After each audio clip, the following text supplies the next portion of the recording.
तमाम तारीफ़ें उस क्रिएटर के लिए जिसने इस यूनिवर्स को एक मकसद के तहत पैदा किया है। रिस्पेक्टेड जनाब जावेद अख्तर साहब, मिस्टर सौरभ द्विवेदी और respected audience, thank you all for being here today. आज की डिबेट में चूंकि हम बात करने वाले हैं डज गॉड एग्जिस्ट के टॉपिक पर, तो ये एक ऐसा टॉपिक है जिसके मुताल्लिक कोई भी डिसीजन लेने के लिए अलग अलग स्टैंडर्ड्स हो सकते हैं।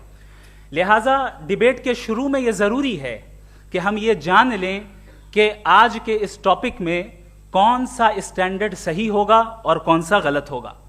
सबसे पहला स्टैंडर्ड जिसे मैं समझता हूं कि हमारे रिस्पेक्टेड जनाब जावेद अख्तर साहब बड़ी तेजी के साथ उसकी तरफ लपकेंगे, वो है साइंस।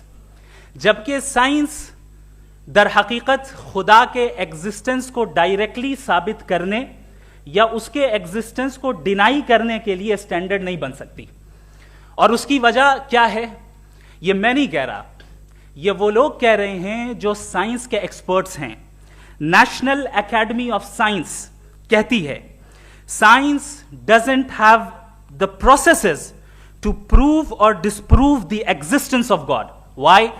क्योंकि साइंस का ताल्लुक एम्पेरिकल एविडेंस से है और एम्पेरिकल एविडेंसेस का ताल्लुक हमारे नेचुरल और फिजिकल वर्ल्ड से है, जबकि गॉड नॉन फिजिकल और सुपर नेचुरल रियलिटी है।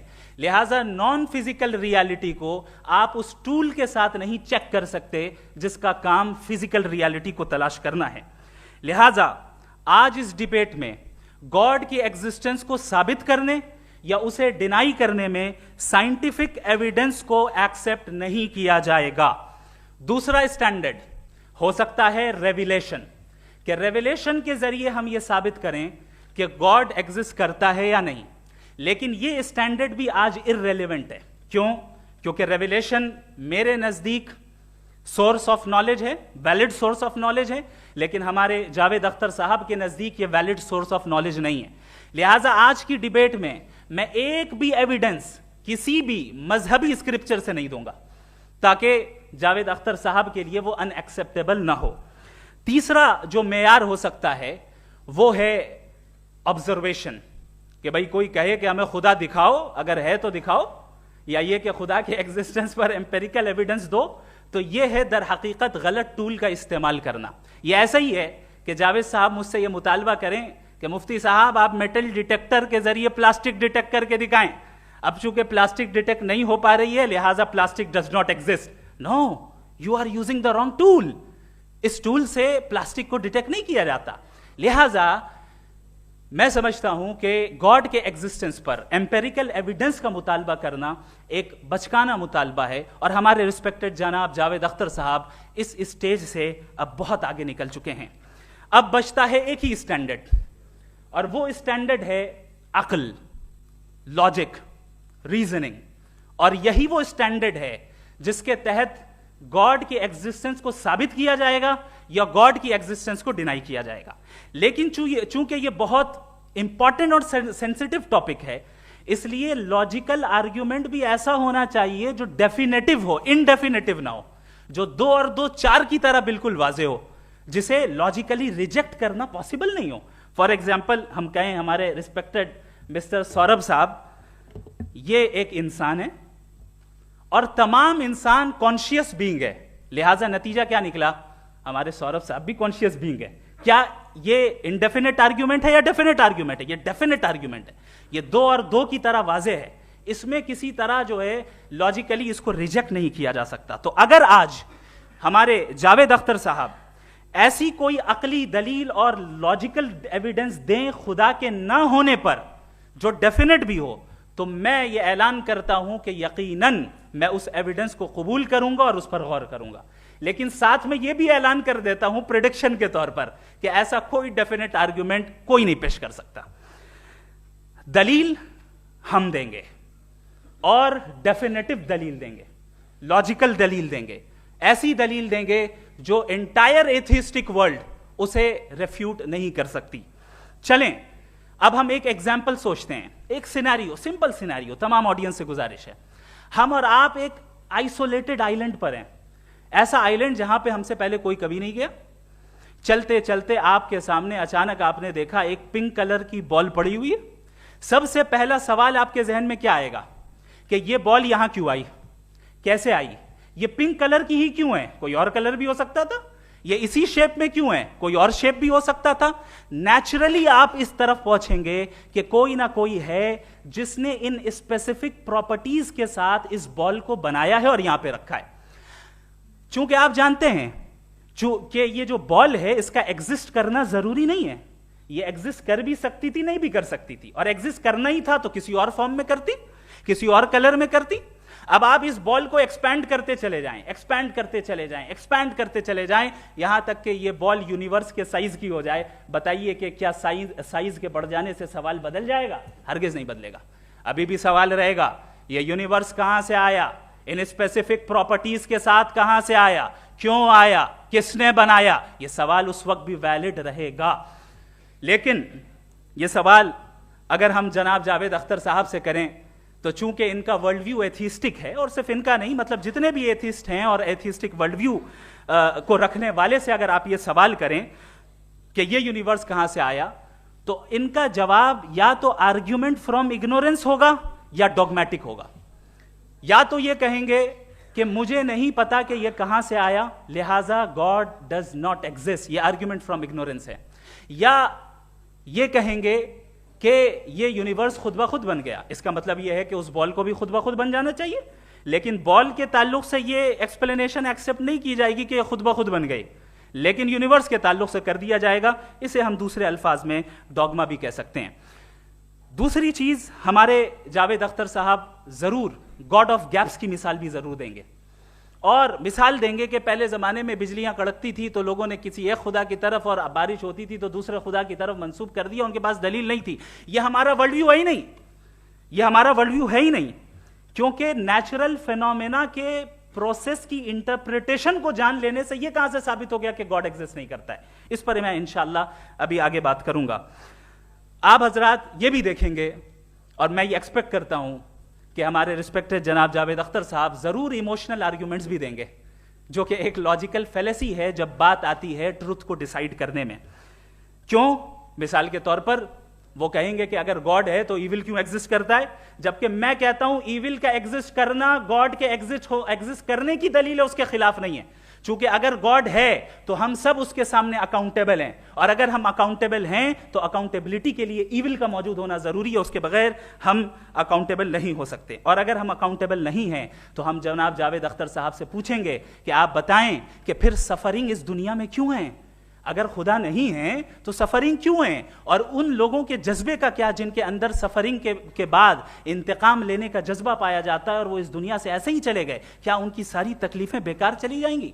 अब आ जाएं उसी एग्जाम्पल की तरफ कि बॉल, मुझसे अगर कोई पूछे इस बॉल को किसने बनाया और या इस एक्सपेंडेड बॉल को किसने बनाया, मैं कहूंगा कि चूंकि ये यूनिवर्स और इस यूनिवर्स की तमाम चीजें कॉन्टिंजेंट हैं। कॉन्टिंजेंट होने का मतलब ये होता है कि जो अपने एग्जिस्टेंस पे किसी के ऊपर डिपेंड करती हो, तो जाहिर है ये यूनिवर्स कॉन्टिंजेंट है। और अगर कोई चीज कॉन्टिंजेंट नहीं है तो मैं रिक्वेस्ट करूंगा कि मुझे दिखा दें कि कौन सी चीज यूनिवर्स में कॉन्टिंजेंट नहीं है, हम भी जरा गौर कर लें और हम भी देख लें।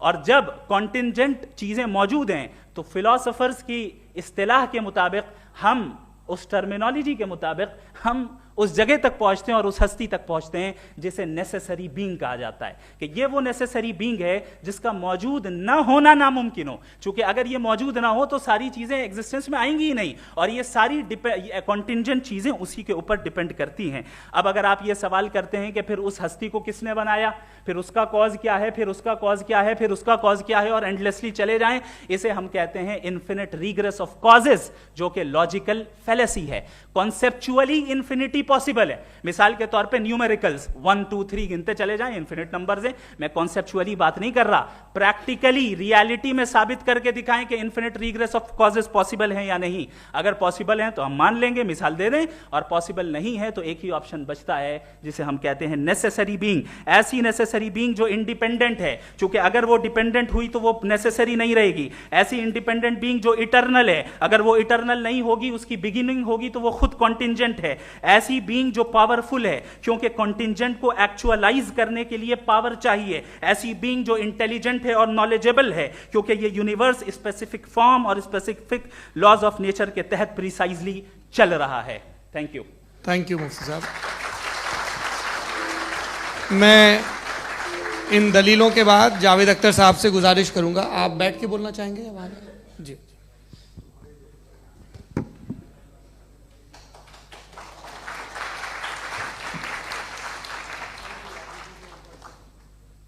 पहले तो मैं मुफ्ती साहब को एक अच्छी खबर देना चाहूँगा कि मेरी नॉलेज साइंस के बारे में बड़ी मामूली है, तो आप फिक्र ना करें उसकी, लेकिन कुछ कॉमन सेंस है मुझ में। देखिए, ये खुदा का तस्वुर कोई नया तस्वुर नहीं है, ये सदियों से रहा है। ये कुछ रिलीजन 3000 साल पुराने होंगे, 4000 साल पुराने होंगे, लेकिन इंसान कोई 10,000 12,000 साल से एग्जिस्ट करता है होमोसेपियन की शक्ल में, और हमेशा कुछ ना कुछ मज़हब रहे। ये मज़हब जाहिलों के नहीं थे, ये मज़हब एक ऐसी ग्रीक सोसाइटी के थे जहाँ बड़े बड़े फिलोसफर्स पैदा हुए। ये मज़हब इजिप्शियंस के थे जिन्होंने पिरामिड्स बनाए थे। ये रोमन्स के थे कि जिनका आर्किटेक्चर और सेनेट यानी पहली बुनियाद डेमोक्रेसी की लिमिटेड थी मगर डेमोक्रेसी थी, ये उन लोगों ने किए थे। तो इनका जो जुपिटर था, रा था, ज़्यूस था, उन्हें उस पर इतना ही एतमाद था जितना आज किसी मजहबी आदमी को अपने खुदा पे होगा। क्रिश्चियनिटी आने से पहले यूरोप में एक मज़हब था जर्मेनिक रिलीजन, उसका एक खुदा था, उसकी एक बीवी थी, उसके 2 बेटे थे, एक बेटी थी। फिर जर्मनी में जब यूरोप में क्रिश्चियनिटी आई तो वो खुदा, उसकी बीवी और पूरे ख़ानदान चला गया। तो हमने अगर हम हिस्ट्री देखें तो खुदा जो हैं वो ज़्यादातर फ़नी हैं, वो हमेशा रहे नहीं। और वो जो लोग इन्हें मानते थे उनको आप कहें वो तो जाहिल थे, उन्हें तो कुछ पता ही नहीं था, ऐसा नहीं है। वो अपने वक्त में बड़े काबिल लोग थे और अपने वक्त में उन्होंने बड़े बड़े काम किए हैं, फिलोसफर्स थे, साइंटिस्ट थे, लेकिन उनका मज़हब कहाँ गया, उनके खुदा कहाँ गए? आज जो खुदा हैं दुनिया में लोग उन्हें मानते हैं। आपको क्या मालूम कि कितने बरसों के बाद क्या होने वाला है? हम यूरोप में देखते हैं तो चर्च खाली हैं। तो वक्त के साथ चीज़ें बदलती हैं। जहाँ तक इसका ताल्लुक़ है मज़हबों का, हर मज़हब आपसे एक चीज़ मांगता है, फेथ। ये फेथ क्या चीज़ होती है? What is the difference between faith and belief? ये तो बहुत ही अहमखाना बात होगी कि कोई आदमी कहे साहब अगर खुदा है तो मुझे दिखाइए। ये तो जाहिलाना बात हुई। मैंने तो नॉर्थ पोल नहीं देखा है, मगर मैं मानता हूँ कि नॉर्थ पोल है। मैं क्यों मानता हूँ? इसलिए कि अगर ये दुनिया राउंड है तो उसका कोई टॉप होगा। कुछ लोग हैं जो वहाँ गए भी हैं, कॉमन सेंस कहता है कि ऐसा होगा, सबूत है, गवाह है, रीज़न है। तो ये मेरा फेथ नहीं है। तो फेथ में और बिलीफ में डिफरेंस क्या है? जो मजहब मांगता है आपसे, हर मजहब फेथ मांगता है। फेथ का मतलब ये है कि ना कोई गवाह हो, ना कोई सबूत हो, ना कोई रैशनल हो, ना कोई लॉजिक हो, ना कोई प्रूफ हो, मगर तुम एक बात को मानो। ये है फेथ। वरना बिलीफ होता। अगर इसमें कुछ भी सबूत होते, गवाह होते, तो फिर इसे आप बिलीफ कहते। जैसे मेरा बिलीफ है कि नॉर्थ पोल है, मेरा फेथ थोड़ी है। फेथ इन तमाम शर्तों को रद्द करता है।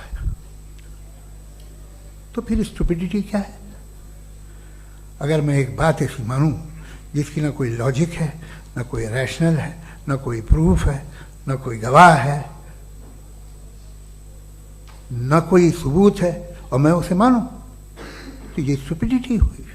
इसे ही भाई कल को मैं यकीन कर लूं कि एलॉन मस्क जो है मेरा भाई है, तो मुझे इंतहाई खुशी होगी, सुकून भी बहुत मिलेगा मुझे। लेकिन और कहे भाई क्यों मानते हो, क्या सबूत है? भाई वो तो अमेरिकन है और तुम तो इंडियन हो, वो तो नस्ल अलग है, तुम्हें कभी मिले भी नहीं। साहब देखिए मेरा फेथ है, इस पर बात न किया। फेथ का मतलब ही यह है कि आप प्रूव नहीं कर सकते। अगर आप प्रूव कर सकते हो तो फेथ की जरूरत ही नहीं, फिर तो आप बात करेंगे, आप कितनी बहस कर लीजिए। अल्टीमेटली दुनिया का हर मजहब फेथ पे टिका है, और फेथ का मतलब है एक ऐसा यकीन जिसका कोई सबूत, कोई गवाह, कोई रैशनल नहीं। अब आप ये कहें, क्या आप ये क्यों कह रहे हैं कि साहब ये कायनात किसने बनाई? कमाल ये है कि आपने बताया कि एक आइलैंड पे गए और एक बॉल देखी। आपने ये नहीं कहा कि आइलैंड किसने बनाया, आपको सिर्फ बॉल पे हैरत हुई। हमने आइलैंड पे हमने हैरत नहीं की, होते हैं आइलैंड। इसी तरह ये आइलैंड है, सितारे, ये गैलेक्सीज, ये सब आइलैंड हैं, खला में। हम उन्हें टेकन फॉर ग्रांटेड लेते हैं, हम पूछते नहीं किसने बनाए। आपने जजीरे के बारे में भी नहीं पूछा है। मेरी पैदाइश कैसे हुई? क्या मैं प्लान्ड पैदा हुआ था? I was plan to be born, या एक लकी स्पर्म था जो किसी एक से चिपक गया? मेरी पैदाइश रैंडम। और इंसाफ जिसे आप कहते हैं, इंसाफ का तो नेचर से कोई वास्ता ही नहीं है। जो आप कहते हैं कि एक दिन इंसाफ मिलेगा, इंसाफ is a human concept, nature में कोई इंसाफ नहीं। अगर शेर हिरन को खा जाता है तो उसे कोई सजा नहीं मिलती।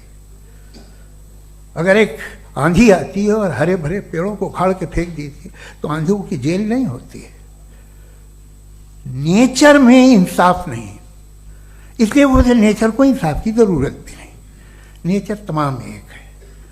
अब हम कहें कि साहब ये देखिए जो मैंने खाना खाया था, ये मेरी आंख तो नहीं यूं कर दिया उसे, तो इसे सजा मिलनी नहीं, वो सिस्टम है, ऐसे ही चल रहा है। नेचर बगैर इंसाफ के है। इंसाफ इज अ ह्यूमन कॉन्सेप्ट। तो जो आपसे कहता है कि मैं तुम्हें इंसाफ दूंगा, वो इंसानी जहन की पैदावार है। ये नेचुरल है ही नहीं, ये आसमानी है ही नहीं। नेचर का तसव्वुर, इंसाफ का तसव्वुर। भाई आप साथ मिलते हैं, अब आप लेफ्ट हैंड ड्राइव करते हैं, ये क्या है? तमाम सच, तमाम नेकी, तमाम शराफत लेफ्ट हैंड ड्राइव है। वरना क्या होगा, या तो आप क्रॉस कर देंगे, आपका एक्सीडेंट हो जाएगा, या आप किसी को मार देंगे, या ट्रैफिक जैम हो जाएगा। झूठ, बेईमानी, रिश्वतखोरी, ये तमाम जो है driving on the wrong side है। इसके ऊपर कुछ नहीं। ये तो हमने बनाया, जैसे हमने लेफ्ट हैंड ड्राइव बनाई है।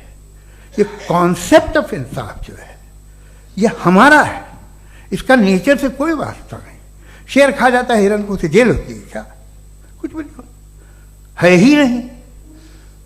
तो ये जो दुनिया के रिलीजन प्रॉमिस करते हैं आपसे इंसाफ, इसी से मालूम होता है कि ये मैन मेड है। ये तसव्वुर कहीं और का है ही नहीं। जो नेचर है, कुछ लोग कहते हैं नेचर ही खुदा है, तो नेचर में तो इंसाफ नहीं कहीं। और आप वादा कर रहे हैं कि तुम्हें मरने के बाद इंसाफ मिलेगा। मुझे अगर मिलेगा तो मैं बहुत खुश होऊंगा, लेकिन मैं यकीन नहीं कर पाता हूं, इसलिए कि मैं फेथ नहीं पैदा कर सकता। The very fact that religions demand faith, इसका मतलब है कि उनके पास जस्टिफिकेशन नहीं है। अच्छा था, फिर रिलीजन अगर मॉडरेशन में है, कोई सा भी नहीं, वो आप में कुछ खूबियां भी पैदा करता होगा। देखिए उससे ये फ़ायदा है, वो फ़ायदा है। अल्कोहल जो है वो ज़्यादातर दवाओं में यूज़ होती है, और एक सर्वे किया गया था अमेरिका में कि लॉन्जिटिविटी किन लोगों की है। तो एक तरफ वो लोग थे जो शराब पीते ही नहीं थे, और एक तरफ वो थे जो एक बोतल शराब रोज पीते थे। सबसे ज़्यादा लंबी उम्र उनकी है जो 2 पैक नाप के शराब पीते हैं और खाना खाते हैं। मगर हम शराब को बुरा समझते हैं, मैं भी बुरा समझता हूँ। क्यों? ऐसा होता नहीं। कुछ चीज़ों में आदत होती है जो बढ़ती है। आज तक में एक आदमी दूध पीता है, आप 10 साल बाद भी मिलेंगे तो एक ही गिलास पीता होगा। ऐसा नहीं होता, सुबह से दूध पीता रहता है। मिल्कोहलिक मैंने नहीं देखे, अल्कोहलिक होते हैं। ये टेंडेंसी है मजहब की कि वो बढ़ता है, जैसे कैंसर बढ़ता है, जैसे शराब बढ़ती है। कुछ लोग होंगे जो उसे सही तरह से यूज़ करते हैं। मुझे यकीन है कि हमारे मुफ्ती साहब भी उनमें से एक, इनसे बहुत खुशी हुई मुझे इनसे मिलकर। लेकिन कितने लोग हैं कि आज आप देखते हैं दुनिया में जो तबाहियाँ हैं, इनमें कितना हाथ है उन लोगों का जो बिलीवर कहते था मजहब ये नहीं कहता, ना कहता होगा, मगर जब ये मजहब पीते हैं तो ऐसे बिहेव करते हैं।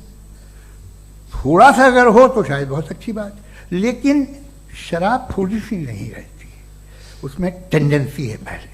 थोड़ा सा अगर 2-3 कैंसर के सेल हो ना बॉडी में तो आदमी सिम रहेगा, लेकिन वो 2-3 सेल नहीं रहते, वो मल्टीप्लाई होते हैं।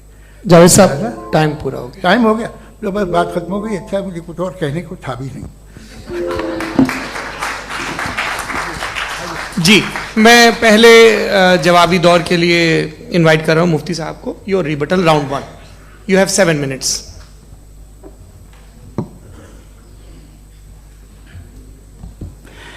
Thank you very much Javed साहब, आपकी बात को सुनकर बड़े महजूज हुए हम लोग। महजूज, डू यू अंडरस्टैंड?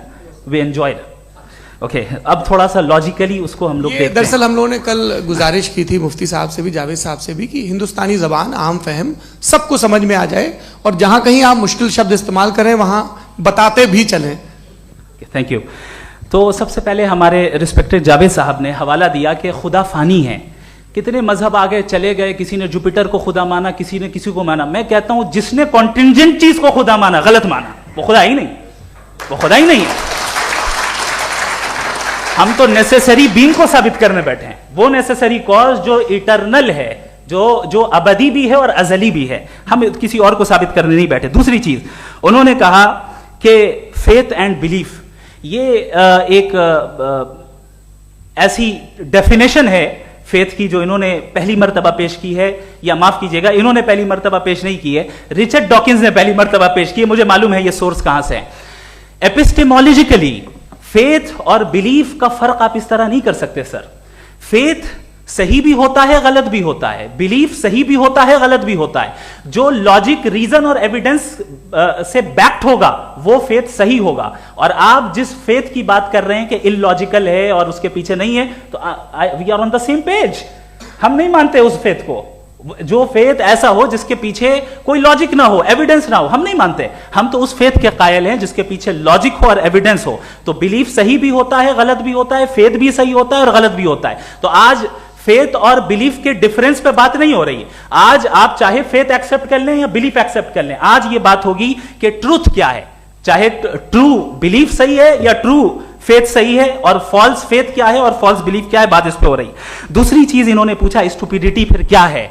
अगर फेथ रिलीजन स्टुपिडिटी नहीं है तो और क्या है? चूंकि फेथ का मुतालबा करते हैं तो स्टुपिडिटी क्या है?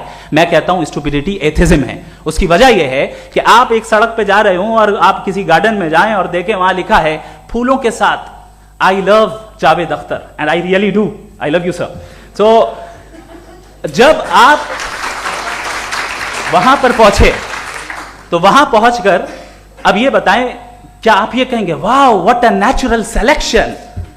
ये क्या नेचुरल सिलेक्शन है? नहीं, ये प्रिसाइजली डिजाइंड है, इसके पीछे डिजाइनर है। लिहाजा अगर कोई एक ऐसी कॉमन सेंस की बात को कबूल नहीं कर रहा है कि यूनिवर्स जो इतने प्रिसाइजली काम कर रहा है, हम कहते हैं कि खुद ब खुद बन गई, मैं समझता हूं इससे बड़ी स्टुपिडिटी और कुछ नहीं है। ये रैशनल चीज है। फिर हमारे सर ने कहा कि आपने बॉल पे फोकस किया, आइलैंड पे फोकस नहीं किया। अरे आइलैंड को किसने बनाया यही समझाने के लिए तो बॉल की मिसाल दे रहा हूं। और बॉल भी कॉन्टिंजेंट है, आइलैंड भी कॉन्टिंजेंट है, दोनों नेसेसरी बीइंग का मुतालबा करते हैं। आगे इन्होंने कहा कि नेचर में कोई इंसाफ नहीं है।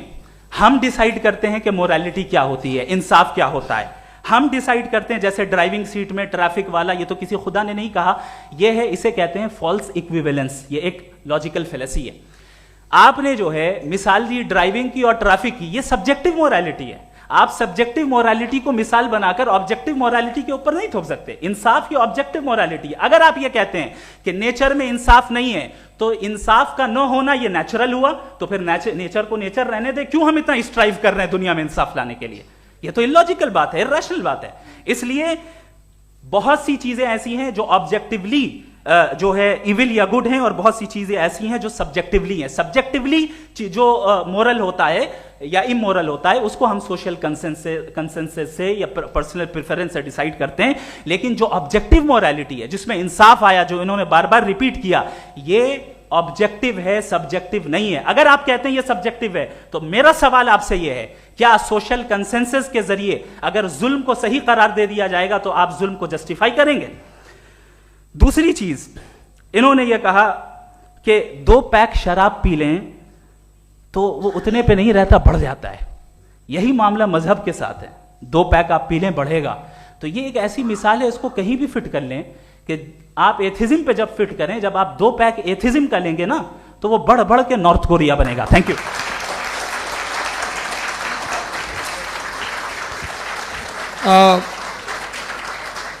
फर्स्ट राउंड के रिबटल के लिए मैं जावेद साहब को इनवाइट कर रहा हूं। आपके पास 7 मिनट का वक्त है, रीसेट कर दीजिएगा प्लीज। मुझे इस बात की खुशी है कि मुफ्ती साहब ने भी मान लिया कि नेचर में कोई इंसाफ नहीं है। तो कोई भी चीज़ जो इंसान ने नहीं बनाई है उसमें इंसाफ नहीं होता है। एक बात मैं आपसे अर्ज़ करूँ, ज़रा पता लगा लीजिएगा, ये जो आप बाग में जाते हैं बेहद खूबसूरत फूल देखते हैं ना, इनमें से कोई नेचुरल नहीं है। ये सारे फूल क्रॉस करके बनाए गए हैं। जो जंगल में फूल होते हैं नहायत मामूली होते हैं, ये फूल इंसानों ने बनाए हैं। जो आप बाग में देख के वाह वाह कहते हैं, ये इंसानों के बनाए हुए हैं। डिफरेंट फूलों को क्रॉस करके, डेवलप करके, फिर क्रॉस करके इस तरह से बनाए गए। नेचुरल फ्लावर नहीं। किसी जंगल वीरान में जाके आप गुलाब के फूल नहीं देखेंगे। ये सब बनाए हुए इंसान ने, बहुत से काम इंसान ने किए हैं। बाकी है कि आपने मेरी एक बात का जवाब नहीं दिया, जिससे मुझे शिकायत है कि फेथ क्या है और आप फेथ मांगते क्यों हैं मुझसे? आप तो लॉजिकल हैं, आपके पास तो सारे रैशनल्स हैं, आपके पास सारे सबूत हैं, तो आपको फेथ की डिमांड क्यों करते हैं कि भाई तुम सरेंडर कर दो और सवाल मत करो? कोई मजहब सारे सवाल करने की इजाजत नहीं देता है और मना करता है कि ज़्यादा सवाल ना करो, बह जाओगे तुम। आप क्यों रोकते हैं? हकीकत यह है कि इंसानी तारीख क्या है। इंसानी तारीख ये है कि दुनिया में 2 तरह के लोग हुए हैं। एक वो जिन्होंने अपनी लाइल्मी की परस्तिश की है, दूसरे वो जिन्होंने अपनी इग्नोरेंस या लाइल्मी से झगड़ा किया है और मालूम किया है कि क्या है। ये जो आप कह रहे हैं, आज आप हैरान हैं कि भाई ये यूनिवर्स कैसे बनी। लोग हैरान थे कि सूरज डूबता है तो इधर से कैसे निकलता, और आप एक कदम जाके हमेशा का मानने को तैयार है, एक कदम पीछे ही मान जाइए। भाई आप इसके बाद जाते हो, कहते सवाल ना करना कि ये कहाँ से आया, ये पावर तो हमेशा से हमेशा रहेगी। तो आप यूनिवर्स के बारे में मानने में क्या तकलीफ है? एक कदम पहले रुक जाइए, ये हमेशा से थी या नहीं थी हमें मालूम नहीं है। और ये कहना कि हमें मालूम नहीं है, कमाल ये है कि दुनिया के सारे मजहब सब जानते हैं ये दुनिया कैसे बनी थी, कैसे मिटेगी, मरने के बाद क्या होगा, इनको सब इल्म है। इनको किसी को डायनासोर होते थे पहले ये नहीं पता था, किसी को नहीं पता। किसी भी दुनिया की मजहबी किताब में डायनासोर का जिक्र नहीं है, लेकिन बाकी सब बातें, how to make universe in 4 easy lessons and बाकी सब पता है। जिसको सब पता है वो गड़बड़ है। हम में ये इंकिसार, ये ह्यूमिलिटी होनी चाहिए कि हम ये कहें कि हमें ये बहुत सारी बातें नहीं मालूम, लेकिन हम उनकी परस्तिश ना करें, अपनी लाइल्मी को की परस्तिश ना करें, हम उसे पता लगाने की कोशिश करें। जिस दुनिया में आप बैठे हैं सर, ये हॉल जो है, ये इलेक्ट्रिसिटी जो है, ये माइक जो है, जिस हवाई जहाज से आप आए थे, वो जिस कार से आप यहाँ आए हैं, ये सब उन लोगों की बनाई हुई है जिन्होंने सवाल किए थे। ये दुनिया जिसमें आप आज आराम से हैं, ये उन लोगों की बनाई है कि जिन्होंने सवाल किए थे, और हर स्टेज पे इन सवालों को मकरूह कहा गया था, गलत कहा गया था। आप जरा तारीख पढ़िए, एक बड़ी दिलचस्प किताब है बर्ट्रैंड रसेल की, जिसमें उसने रिलीजन एंड साइंस कि कब से रिलीजन जो है साइंस के अगेंस्ट है, और हद तो यह है कि भाप के इंजन के खिलाफ थे, स्टीम इंजन के भी खिलाफ थे, और फतवे हुए उन पर, वेटिकन ने दिए। तो ये हमेशा, अभी जैसे ही ये राइट फिंगर आते हैं अमेरिका में पावर में, तो वो जो अपना ये क्या बोलते हैं उसे, सीड क्या बोलते हैं, सीड क्या जो, हाँ नहीं नहीं, सीट जो होते हैं जिन पे आप जी नहीं भाई, वो जो ह्यूमन बॉडी के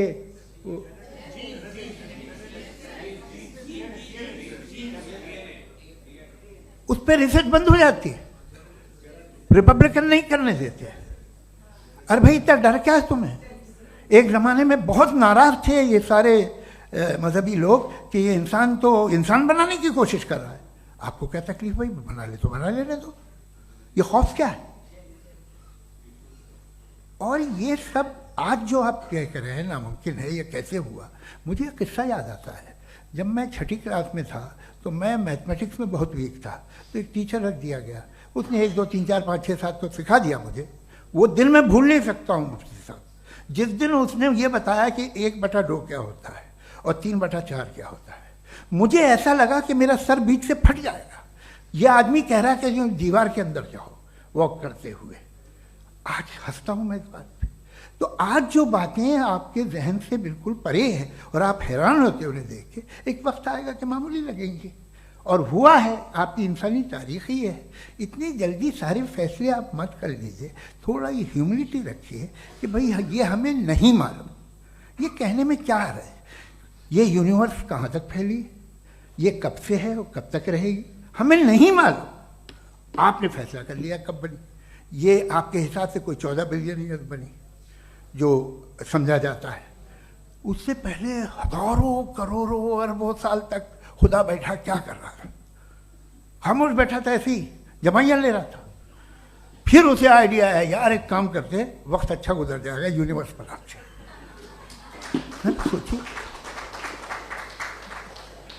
वो तो हमेशा से है ना, मगर यूनिवर्स हमेशा से नहीं है, ये तो बनाई गई है। और उससे पहले क्या था, इनका क्या काम था? कैसी बात है, ये बड़ा आसान है। जो बात हमें आज धीरे धीरे पता चली है, बरसों 2000 और 2500 साल पहले आपको किसी ने बता दिया कि क्या था, आप मान गए, और तब से वही मान रहे हैं जो 2500 साल पहले कहा गया था। सब कुछ बदल गया है, सॉल्व हो रही हैं चीज़ें।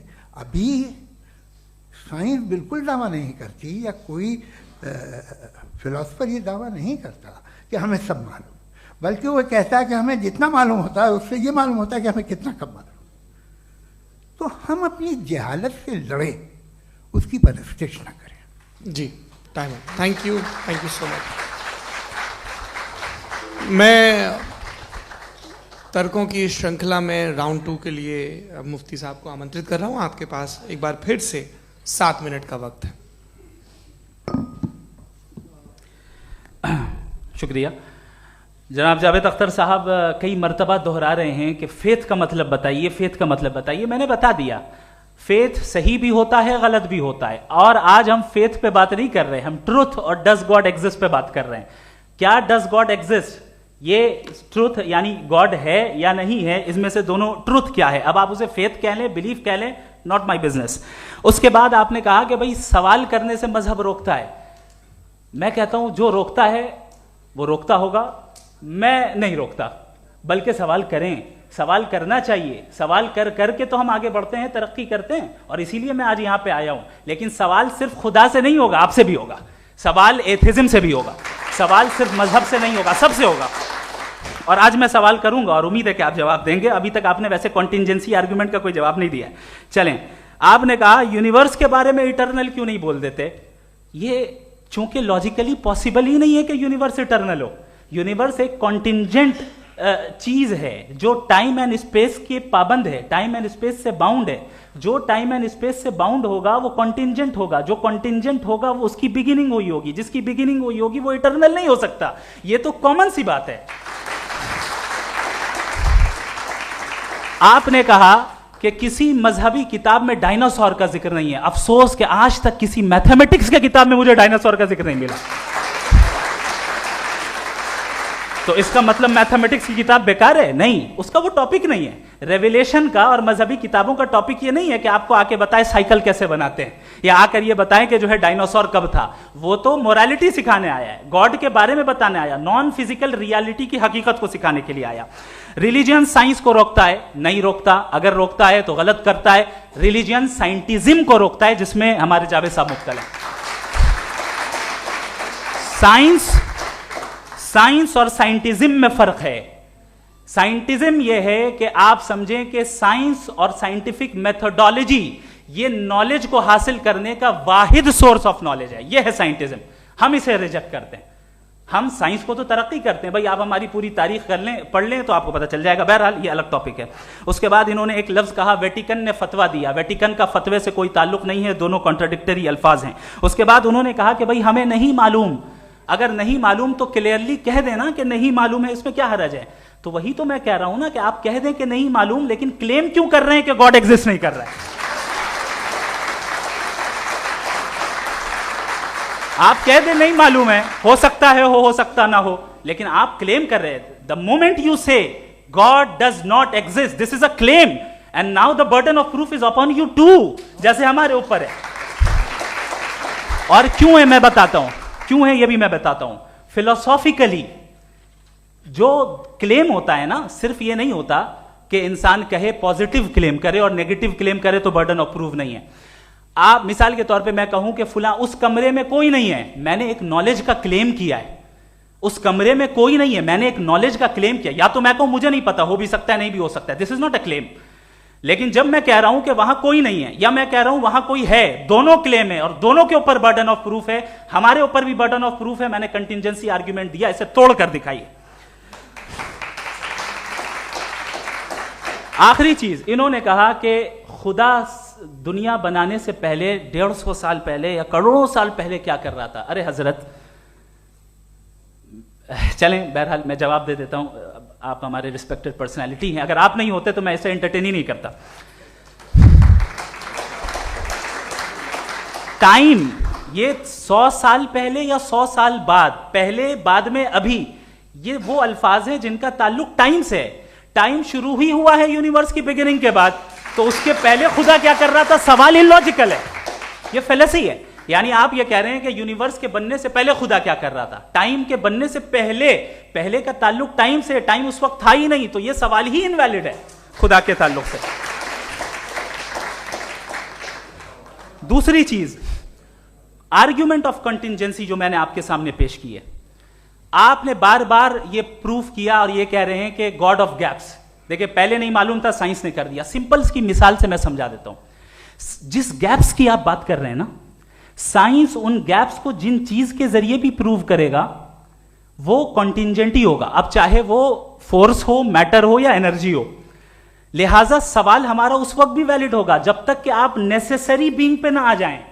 और इन्फिनिट रिगरेस पॉसिबल नहीं है of causes in practical world, तो जाहिर है कहीं रुकना पड़ेगा। जहां रुकेंगे वही खुदा है।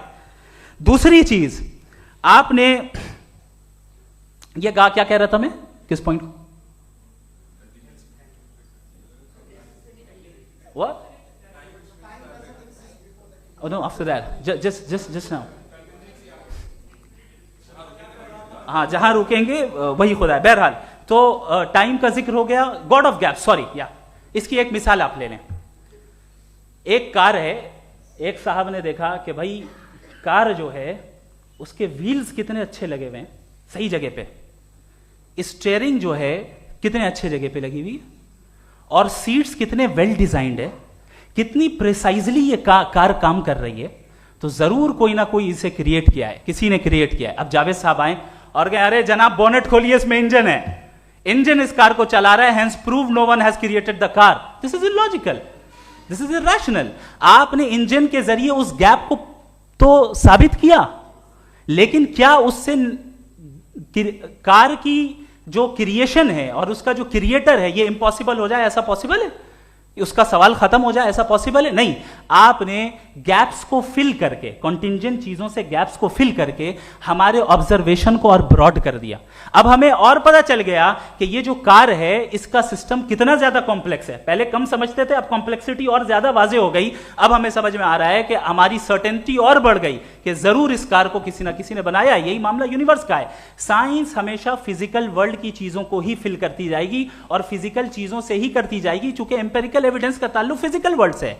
आप साइंस के जरिए मेटाफिजिकल रियलिटी को कभी साबित नहीं कर सकते। ये रॉन्ग टूल का इस्तेमाल करना है। ये वही काम है कि आप मेटल डिटेक्टर से प्लास्टिक डिटेक्टर करने चलें, जो कि जाहिर है सही नहीं है। Thank you.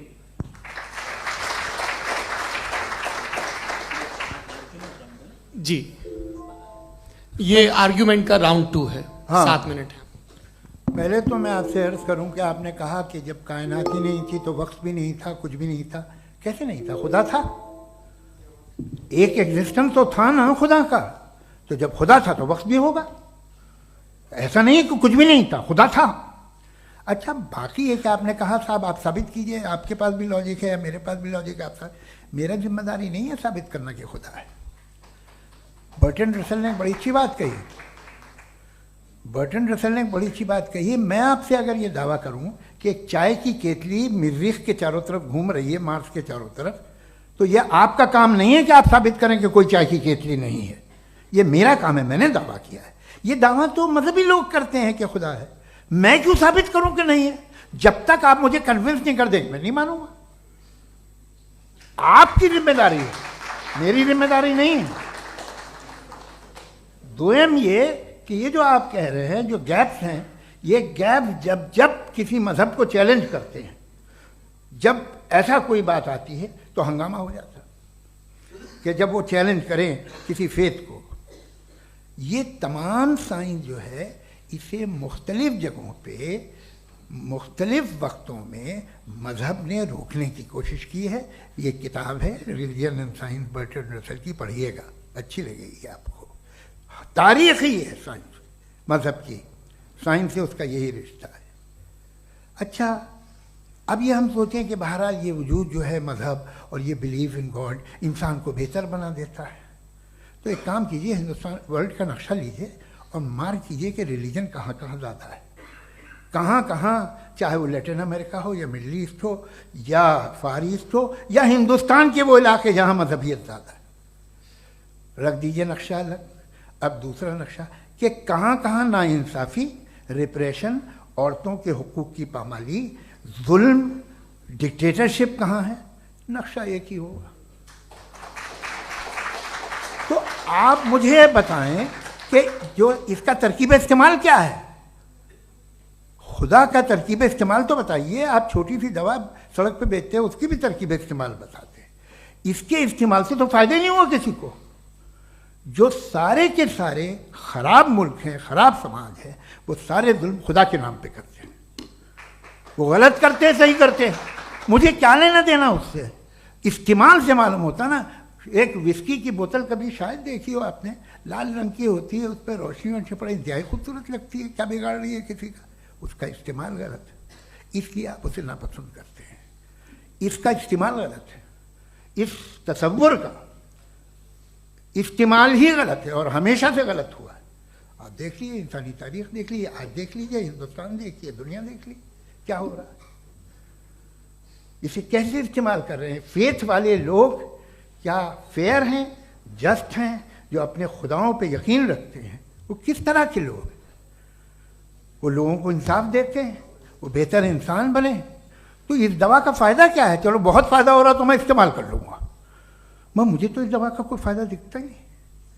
मुझे तो ऐसा लगता, मैं एक और बात बताऊं, अगर कोई आदमी मजहबी है और अच्छा आदमी है तो मैं उसकी बहुत इज्जत करता हूँ, इसलिए कि मेरा ख्याल है मजहबी आदमी का अच्छा होना मुझसे अच्छा होने से ज़्यादा मुश्किल है।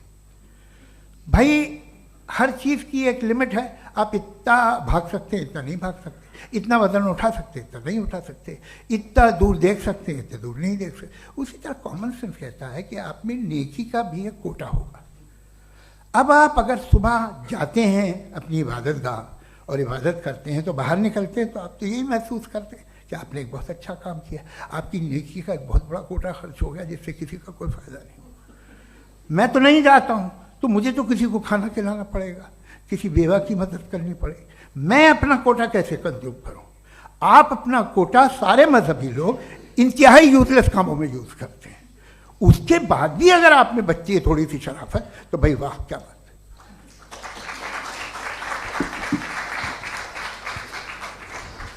एक तो मुझे ये बात बहुत अच्छी लग रही है कि दोनों ही विद्वान समय को मानते हैं और बहुत समय से अपनी दलीलें और बाज दफा समय से पहले अपनी तकरीरें पूरी करके अपनी अपनी कुर्सी पर बैठ रहे हैं। ये इस आर्ग्यूमेंट का राउंड 2 पूरा हुआ। अब रिबटल का राउंड 2 है और उसके बाद क्रॉस एग्जामिनेशन होगा। नहीं, आपका आर्ग्यूमेंट हो गया सर। हमारे यहाँ स्कूल के सिलेबस में पंच परमेश्वर कहानी पढ़ाई जाती है, प्रेमचंद जी की लिखी हुई। आप निश्चिंत रहिए, आपके कोई राउंड में मिस नहीं होने दूंगा। रिबटल का राउंड 2, मुफ्ती शमाइल नदवी साहब।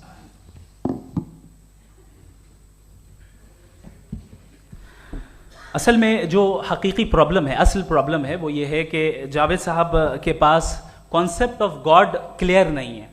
इन्होंने कहा कि कायनात से पहले खुदा तो था, तब भी तो टाइम होगा।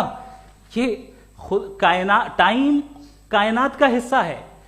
हम खुदा, उस खुदा को मानते हैं, नेसेसरी बीइंग का टाइमलेस होना जरूरी है, चूंकि वो टाइम का क्रिएटर है। जब उसने टाइम को क्रिएट किया तो वो खुद टाइम पे कैसे होगा? उसने जब स्पेस को क्रिएट किया तो खुद स्पेस में कैसे होगा? अगर वो टाइम एंड स्पेस को पहले से ही उसका पाबंद है तो फिर किस चीज को उसने क्रिएट किया? लिहाजा ये सवाल गलत है कि खुदा था तो टाइम होगा। बिल्कुल नहीं, टाइम के पाबंद हम हैं, खुदा नहीं है। हम फिजिकल वर्ल्ड से ताल्लुक रखते हैं, वो मेटाफिजिकल रियलिटी है। दूसरी चीज इन्होंने मिसाल दी कि चाय की केतली हवा में घूम रही होगी, और पता नहीं शायद वो बर्टन रसल का उन्होंने हवाला दिया। बहरहाल यही प्रॉब्लम है। प्रॉब्लम यही है कि हम चीजों के दरमियान डिफरेंशिएट नहीं कर पाते। ये जो आपने मिसाल दी ये इमेजिनेशन है, और मैं जो साबित कर रहा हूं वो लॉजिकल नेसेसिटी है। आप इमेजिन करने आए तो कुछ भी करें, जुपिटर में पिंक एलिफेंट होगा, यूनिकॉर्न होगा, करें, उससे कायनात पे क्या फर्क पड़ता है? उससे आप लॉजिकल नेसेसिटी साबित नहीं कर सकते। मैं तो उस प्राइम कॉज की बात कर रहा हूं, उस नेसेसरी बीइंग की बात कर रहा हूं जिसके बगैर इस कायनात का एग्जिस्टेंस मुमकिन नहीं है। दूसरी चीज, मजहब को साइंस चैलेंज करती है वगैरह वगैरह, ये हमारा टॉपिक ही नहीं है। मैं इस पे बात करूंगा तो फिर मेरा वक्त चला जाएगा। मजहब के ऊपर चूंकि हमारी डिस्कशन नहीं है, साइंस को मजहब और बिलखुसूस मैं और हमारा वर्ल्ड व्यू कम अज कम साइंस को पीछे नहीं करता है, साइंटिज्म की मजम्मत करता है। इसकी वजाहत मैंने पहले कर दी। दूसरी चीज इन्होंने कहा वर्ल्ड का नक्शा लीजिए, वर्ल्ड मैप लीजिए, 2 अलग अलग जगह की। हजरत, मैंने ये होमवर्क किया था और मैंने मिडिल ईस्ट का एक नक्शा लिया और यूरोप का एक नक्शा लिया। ये मजहबी इलाका और ये लिबरल और एथीस्ट इलाका। मुझे पता चला कि सबसे ज्यादा रेप केसेस जो हैं वहां पर है।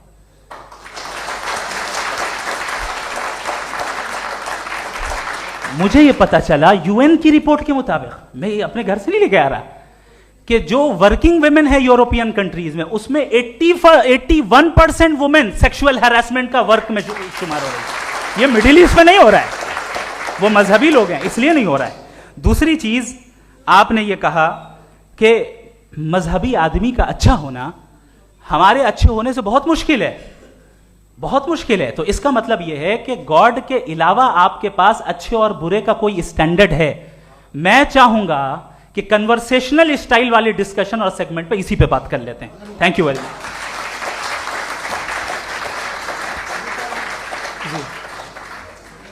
ये रिबटल का राउंड 2 है। आपके पास 5 मिनट का वक्त है और इसके बाद क्रॉस एग्जामिनेशन शुरू करेंगे। आप चाहें तो जो इन्होंने सवाल पूछे उनके जवाब आप रिबटल में भी दे सकते हैं। जी जी, देखिए, पहले तो ये बात कि ये मिसाल गलत नहीं है, गलत है।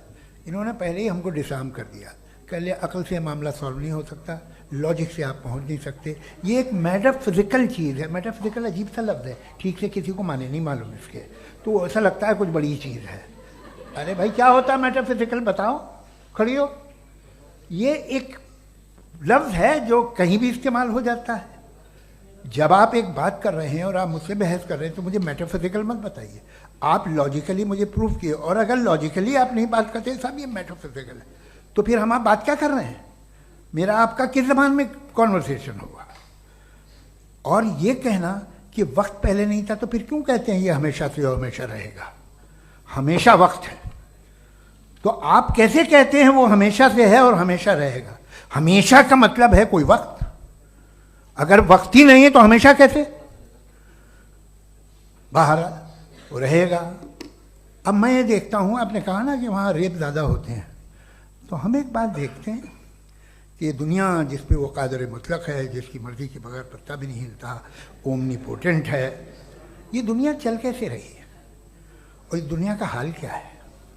45,000 बच्चे जो 10 साल की उम्र से कम थे वो गाजा में मरे। भूख से काला हांडी में बच्चे मरते हैं और डिप्थेरिया से मरते हैं। डिप्थेरिया अजीब मर्ज है, गले में जाली बनना शुरू होती है, बच्चा नीला हो जाता है, गरीब का बच्चा, इसलिए कि वो पास इलाज नहीं। ये कादर मुतलक है जो चाहे कर दे, इससे आप दुआएं मांगते हैं हमारी ये काम कर दे वो कर दे, तो इसका मतलब डे टू डे लाइफ में वो इंटरफेयर करता है और ये देख रहा है वो। अगर वो वाकई भी है फॉर डिस्कशन सेक, तो मैं जब दुनिया देखता हूं तो मेरे दिल में उसके लिए कोई इज्जत नहीं पैदा होती। ये क्या कर रहे हो तुम पूरे ऑल पावरफुल हो, ओमनीपोटेंट हो, ओमनी प्रेजेंट हो, तुम तो वहां गाजा में रहे होगे ना, तुम हर जगह हो। तुम देख रहे थे कि बच्चे की कैसे धज्जियां उड़ रही, तुम देख रहे थे और तुम चाहते हो मैं तुम्हारी परस्तिश करूंगा, तुम हो भी। अरे यार, इसके अच्छे तो हमारे चीफ प्राइम मिनिस्टर हैं, कुछ तो ख्याल करते हैं। कमाल है, आप किसकी इबादत कर रहे हैं? अगर वो है भी, ये दुनिया नाइंसाफी से, जुल्म से, जबर से, तशद्दुद से भरी हुई। और आप ये मत कहिएगा कि वो देख रहा है और वो बताएगा एक दिन। अगर वो देख रहा है और इंटरफेयर नहीं करता तो आप दुआ क्यों मांगते? आप कहते हैं मेरा ये काम करा दे, इसके मतलब है वो दखल दे सकता है, वो आपको नौकरी दिलवा सकता है, भले दूसरे आदमी को न मिले, मगर आपका काम कर देगा चूंकि आपने दुआ मांगी है। तो जब वो आपको नौकरी दिला सकता है, लड़की की शादी कर सकता है, बेटे को ग्रीन कार्ड दिलवा सकता है, तो कम से कम ये जो मर रहे हैं बच्चे, इनको रोक दे, कुछ तो करे। मुझे तो दुनिया में, इस दुनिया का कोई मालिक है, इसका ओमनीपोटेंट कोई रूलर है, और ये दुनिया ऐसी चल रही है। मैं तो चाहूंगा कि भाई ना हो, अगर हो तो बड़ी शर्मिंदगी की बात है। शुक्रिया।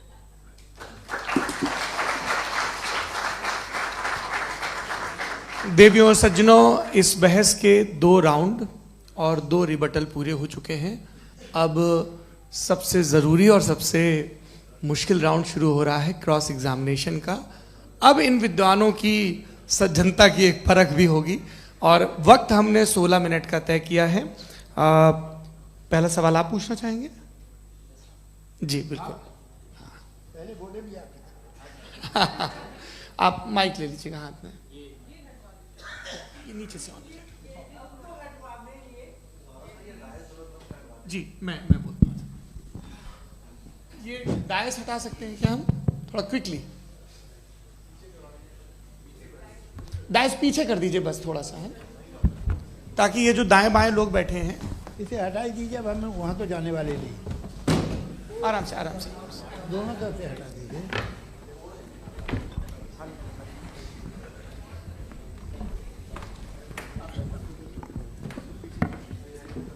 इस बीच आप लोग भी अपने अपने सवाल तैयार कर लें।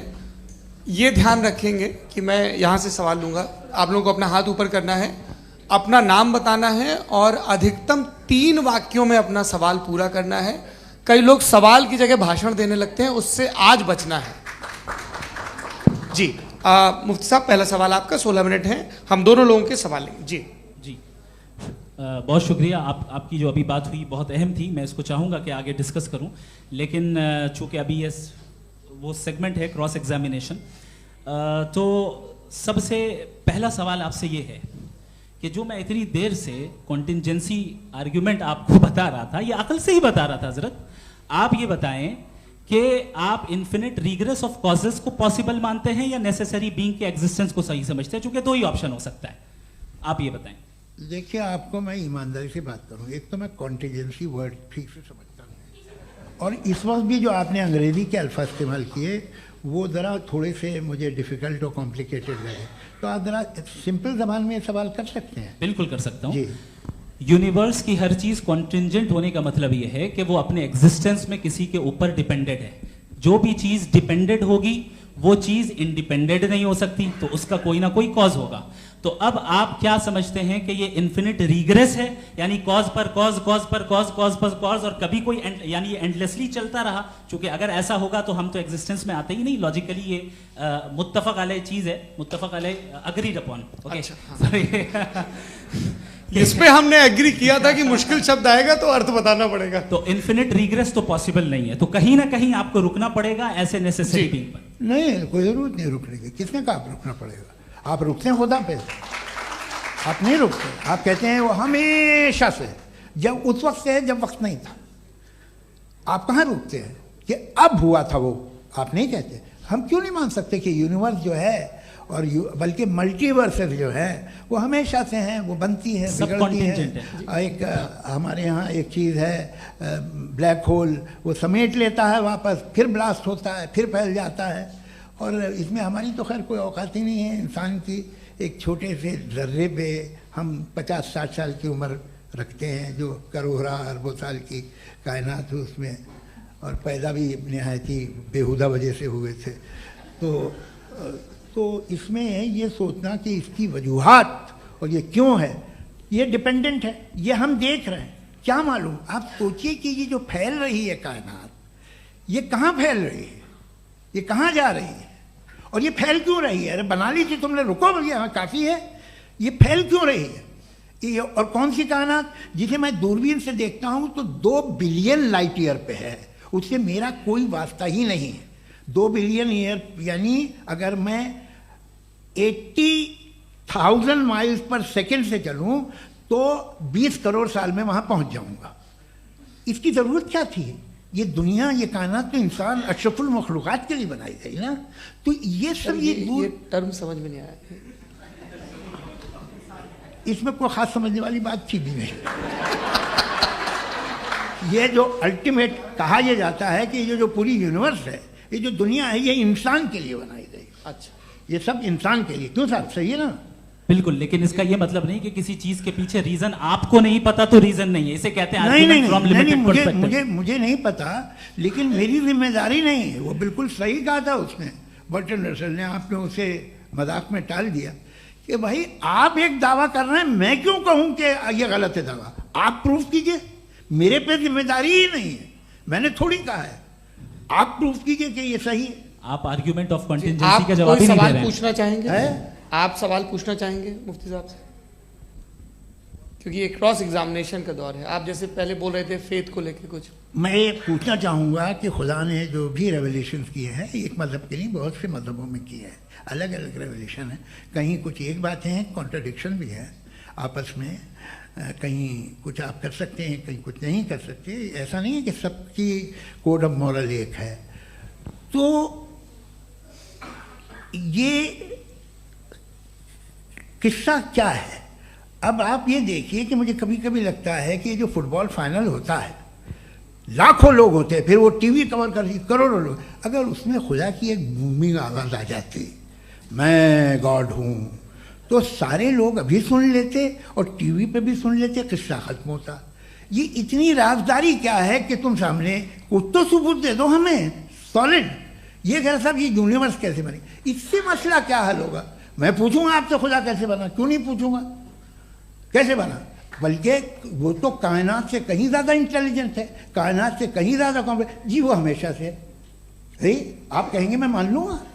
अच्छा, दोयम वो कादिर मुतलक, यानी कादिर मुतलक का मतलब ओमनीपोटेंट, वो जो चाहे कर सकता है। आपको नौकरी दिलवा सकता है, आपकी अच्छी जगह शादी करवा सकता है, आपके पड़ोसी का मुकदमा हरवा सकता है, आपको जिता सकता है, सब काम करता है। थोड़ा सा माइक क्लोज।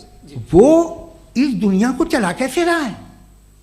ये दुनिया कैसे चल रही है? आपको इस पर हैरत नहीं होती? या क़यामत के बाद कभी एक जस्टिस होगा, जब ये बच्चा मर चुका होगा, जिसकी धज्जियाँ उड़ गई बम से, इसको इंसाफ मिलेगा तब? अच्छा, अब जवाब दूं? हाँ जी, दीजिए। मैं वही इसीलिए आप ही की तरफ। सबसे पहले आपने रेवलेशन और स्क्रिप्चर्स की बात की, इस पे मैं बात कर सकता हूं लेकिन आज नहीं करूंगा चूंकि वक्त कम है, कभी और इस पे डिस्कस करेंगे। मैं तैयार हूं उस पे भी बात करने के लिए। ये क्योंकि अभी हमारा से topic- राउंड 2 की भूमिका तय हो रही है। Does God exist round 2?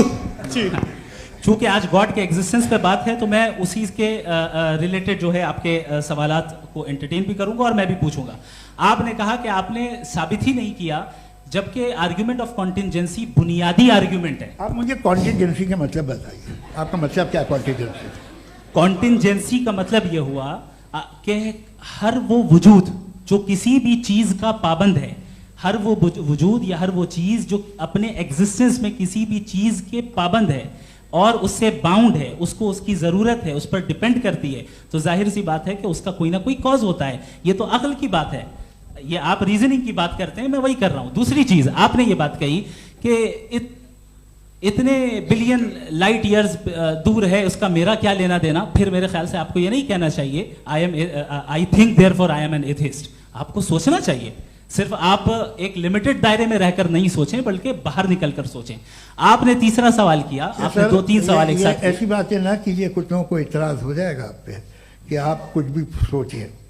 ये इजाजत आपको है नहीं, मुझे है।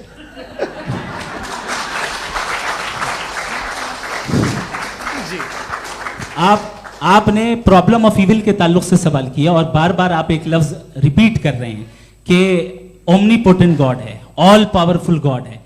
यही तो दरअसल समझना है कि गॉड का कॉन्सेप्ट क्या है। प्रॉब्लम ऑफ इविल जो है, प्रॉब्लम ऑफ इविल दर हकीकत 2 असम्पशंस पर कायम है। अगर आप इन 2 असम्पशंस को समझ जाएं तो ये प्रॉब्लम नहीं रहेगी, आर्ग्यूमेंट आपको समझ में आ जाएगी कि ये कोलैप्स कर जाता है। पॉइंट नंबर 1, यानी जो आपका सबसे पहला फॉल्स असम्पशन है कि गॉड मर्सीफुल है, ओमनीपोटेंट है, दुनिया में जुल्म हो रहा है। लेकिन आपको यह समझना चाहिए कि हमारे वर्ल्ड व्यू के मुताबिक गॉड सिर्फ ओमनीपोटेंट और सिर्फ मर्सीफुल नहीं है, बल्कि वो ऑल वाइज भी है और वो ऑल नोइंग भी है। उसके हर काम के पीछे हिकमत और विजडम है। ये कोई जरूरी नहीं है कि वो हिकमत और विजडम आपको समझ में आए या मुझे समझ में आए। अगर आप जो समझ रहे हैं उसके मुताबिक आप फैसला कर रहे हैं, ये लिमिटेड पर्सपेक्टिव से आर्ग्यूमेंट है। और इस चीज को हम अपनी दुनिया में, अपने लाइफ में, डेली लाइफ में इस प्रिंसिपल को एक्सेप्ट करते हैं। हम जब किसी डॉक्टर के पास जाते हैं, डॉक्टर के पास जाकर वो अगर उसने हमें कोई दवाई दी है तो हम ये तो नहीं कहते कि जब तक आपके पास जितना नॉलेज और जितना विजडम नहीं है, आपने क्यों ये दवाई दी है, तब तक हम इस चीज को एक्सेप्ट नहीं करेंगे। नहीं कहते, हम उसकी अथॉरिटी को तस्लीम करते हैं। क्यों? क्योंकि उसकी हम जानते हैं कि वो नॉलेजेबल है, वो विजडम वाला है, हमसे ज्यादा नॉलेज और हमसे ज्यादा विजडम है। बताएं सर। नहीं, डॉक्टर में और खुदा में बड़ा डिफरेंस है। डॉक्टर पढ़ा लिखा होता है एक, तो मैं उसकी बात सुनूंगा। 2 ये नहीं, कुछ जवाब तो ये भी नहीं है सर प्लीज, आप अगर सब ऑडियंस से बोलने लगेंगे तो फिर मतलब नहीं सिविलाइज्ड बहस का। मतलब आप ये कहें कि चूंकि आप डॉक्टर पे बिलीव करते हैं इसलिए खुदा पे बिलीव किए, क्या ये मिसाल आपको समझाने के लिए आर्ग्यूमेंट है, इस पे आपको एतराज नहीं है। तो सिंपल बात ये है कि मैं अगर ये यकीन कर लूँ कि एक ओमनीपोटेंट, उसकी मसलहत है, ये जो बच्चे मर रहे हैं ये मसलहत है उसकी, मुझे नहीं चाहिए थी मसलहत। उसकी मसलहत नहीं, यही तो समझना है। मतलब एक्सपीरियंस। अच्छा, इस आपने अभी मेरी बात पूरी सुनी नहीं। मैंने कहा आपका पूरा आर्ग्यूमेंट 2 फॉल्स असम्पशंस पर है। एक फॉल्स असम्पशन मैंने बता दिया, दूसरा फॉल्स असम्पशन ये है कि इस दुनिया में इविल के होने का कोई गुड रीजन नहीं है, जबकि हमारे पास बाज रीजंस मौजूद हैं, हमारे पास बाज वजूहात मौजूद हैं। अगर इस दुनिया में इविल ना हो तो आप गुड को डिफाइन कैसे करेंगे? अगर जुल्म ना हो आप इंसाफ को समझेंगे कैसे? अगर तारीकी ना हो तो आप लाइट को समझेंगे कैसे? बहुत अच्छे। अभी और सुन लें, अभी और बाकी है। ये तो बात बहुत पसंद आई साहब मुझे, कि जब तक रेप ना हो तब तक औरतों की इज्जत का ख्याल आपने मेरा जवाब पूरा सुना ही नहीं। जब तक के बच्चों का कत्ल ना किया जाए तब तक आपको बच्चों की मासूमियत की इज्जत। आपने पूरा जवाब सुना ही क्या बात है, क्या आपने नुक्ता निकाला? आपने पूरा जवाब सुना ही नहीं। आप सुन लें, मेरी बात सुन लें। ये मैंने आपको एक चीज बताई। दूसरी चीज, इस दुनिया में हम आए हैं टेस्ट के लिए, हमारा टेस्ट हो रहा है और हर इंसान का अलग अलग अंदाज में टेस्ट होता है। और इस दुनिया में अगर इविल मौजूद है तो वो इविल जरिया है हमारे अंदर ह्यूमन नोबल क्वालिटीज को डेवलप करने का और अलग अलग फील्ड में प्रोग्रेस करने का। और अगर हमारे अंदर और इस दुनिया में इविल नहीं होता तो बताइए टेस्ट का मतलब क्या होता? अगर मैं अपने स्टूडेंट को एमसीक्यूज दूं और उसमें सिर्फ राइट आंसर लिख कर दे दूं और कहूं तुम्हारा टेस्ट हो गया, ये मीनिंगलेस है। इस दुनिया में अगर हम टेस्ट के लिए आए हैं तो जाहिर है गुड एंड इविल दोनों मौजूद है। तो अगर गुड एंड इविल दोनों मौजूद है तो ये इविल भी खुदा का बनाया हुआ है? जी हाँ, खुदा का बनाया हुआ है। लेकिन अच्छा, चलो अच्छी बात। जी बिल्कुल, तो बिल्कुल खुदा ने बनाया। अभी तो ये है कि जो मेजॉरिटी है दुनिया में वो इविल है, तो ये खुदा एक्चुअली इविल के साइड पे लग रहा है मुझे। बिल्कुल भी नहीं, मैं बताता हूं। मेजॉरिटी में तो वो है। क्या बात कर रहे हैं भाई आप? मैं बहुत कोई भी जो मुंसिफ होगा, चाहे आपका अपना घर हो जिसके आप सबसे बड़े हैं, चाहे आपकी ऑर्गेनाइजेशन हो जो आप चलाते हैं, वहां पर आप इविल रखेंगे साबित करने को कि बाकी लोग शरीफ हैं? मेरी बात सुनिए। क्या ये आर्ग्यूमेंट ही गलत है? अगर कि जब तक के कोई इविल नहीं होगा तब तक के शरीफ आदमी शरीफ नहीं लगेगा। अगर एग्जामिनर गलत ऑप्शन दे रहा है तो एग्जामिनर इविल नहीं हो गया, जो गलत ऑप्शन को सेलेक्ट कर रहा है वो फेल होगा। क्रिएटर ने इविल को बनाया है लेकिन वो इविल नहीं है। अच्छा सुनिए मेरी बात, हाँ। Let me complete sir. जी जी। क्रिएटर ने इविल को बनाया है टेस्ट के लिए, वो इविल नहीं है। इविल वो होगा जो उसे इख्तियार करेगा। छुरी को बनाने वाला गलत नहीं होता है, छुरी का गलत इस्तेमाल करने वाला गलत होता है। रेप को कैसे गलत इस्तेमाल करते हैं? रेप इंसान के फ्री विल का नतीजा है। ये रेप कैसे गलत इस्तेमाल होता है? ये मुझे अब सुन ले, अब सुन ले। गलत इस्तेमाल होता हाँ मैं बता रहा हूँ ना, कैसे गलत इस्तेमाल? मैं बता रहा हूँ जी। कि जो इविल इस दुनिया में मौजूद है उसके कई सारे तरीके हैं। एक तरीका इंसान का अपना फ्री विल है। अब अगर कोई रेपिस्ट रेप कर रहा है तो इसका गॉड का कसूर नहीं है, वो अपने फ्री विल का गलत इस्तेमाल कर रहा है, उसको सजा मिलनी चाहिए। अच्छा। और उसी के लिए जहन्नम बनाई गई है। ये फ्री विल का भी बड़ा चक्कर। आप जब कोई बुरा काम करते हैं या कोई बुराई होती है तो ये कहा जाता है कि ये फ्री विल है। 7 billion free wills are moving on this planet. 7 billion free will. और एक आदमी अपनी फ्री विल से मुझे कत्ल कर दे तो मैं खुदा की मर्जी से मरा हूं कि इसकी फ्री विल की वजह से? मेरी मौत खुदा के हाथ है या ये फ्री विल वाले के हाथ? खुदा ने फ्री विल का निजाम बनाया है और उस निजाम का गलत इस्तेमाल करके कोई आपको मार रहा है, इस्तेमाल करके मेरा कत्ल कर देता है। अब मेरी मौत का जिम्मेदार कौन है? वो इंसान जिम्मेदार है। वो इंसान। जी। तो ये कहना कि और उसको सजा मिलेगी। तो अब आप आगे चलिए कि ये तय करना कि अल्लाह ही या अल्लाह ने खुदा ही जिंदगी देता है, खुदा ही मौत देता है, ये गलत है। बिल्कुल गलत नहीं है। हाँ, नहीं, निजाम उसी ने बनाया फ्री विल का। निजाम मौत और हयात का उसी ने बनाया। You are contradicting yourself. अभी आपने कहा कि एक आदमी ने फ्री विल से आपको मार दिया, इसमें उसे फ्री विल दी गई थी, उसने गलत इस्तेमाल किया। 7 billion free wills are moving on this planet और आप चाह रहे हैं कि मैं सिर्फ खुदा का ध्यान करूं। ये 7 बिलियन फ्री विल्स को मुझे लुक आफ्टर करना पड़ेगा कि नहीं? ये तो तबाहियां कर रही हैं और तबाहियां ज्यादा हो रही हैं। बिल्कुल। तो अगर आप बताएं अगर खुदा नहीं है फॉर एग्जाम्पल, तो आप इविल को कैसे डिसाइड करेंगे? यानी how can you define evil objectively without God? देखिए, दुनिया में 2 तरह के जानवर हैं। एक जो अकेले रहते हैं जंगल में और एक जो ग्रुप्स में रहते हैं।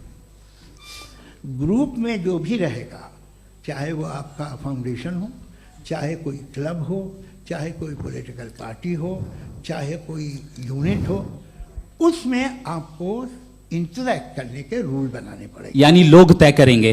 लोग तय करेंगे। अगर लोगों ने यह तय किया कि किसी का रेप करना सही है, आप जस्टिफाई करेंगे? नहीं, आपका फाउंडेशन तो ये हो गया ना कि लोग ही विल डिसाइड करेंगे। नहीं। अरे दुनिया में ऐसे ग्रुप्स हैं जो रेप को जायज़ मानते हैं सर्टेन हालात में। मैं डिटेल में नहीं जानूंगा, आप भी जानते हैं। ये जो आईसिस वाले थे, इन्होंने क्या किया था, तो उन्होंने क्या किया उसका खुदा से कोई ताल्लुक नहीं है सर। मैंने सिंपल सवाल किया कि इविल को आप डिफाइन करते कैसे हैं? आइए वापस आइए जी। आप साथ में तभी रह सकते हैं जब कुछ आप ऐसे उसूल डेवलप करें जिसमें हर एक का बेसिक तहफ़्फ़ुज़, हर एक का बेसिक राइट हो और हर एक को कोई आराम मिले। यही तरीका है किसी भी ऑर्गेनाइजेशन जिसमें एक से ज़्यादा लोग हैं और वो ऐसे चलती है ज़िंदगी। उसमें अगर आप गड़बड़ करेंगे तो तबाही होगी, नुकसान होगा, बर्बादियाँ आएंगी। और अगर उसमें आप घर ले लीजिए ना, एक हस्बैंड है, एक वाइफ है, बच्चे हैं, वालदा भी हैं, 2 बहनें भी हैं, एक भाई भी है।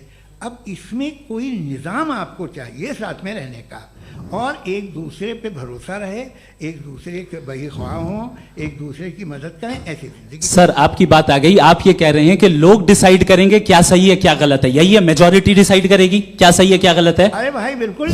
मेजॉरिटी अगर ये कहे कि नाजी जर्मनी के साथ जिस तरह मेजॉरिटी थी कि जेनोसाइड करना सही, आप जस्टिफाई करेंगे?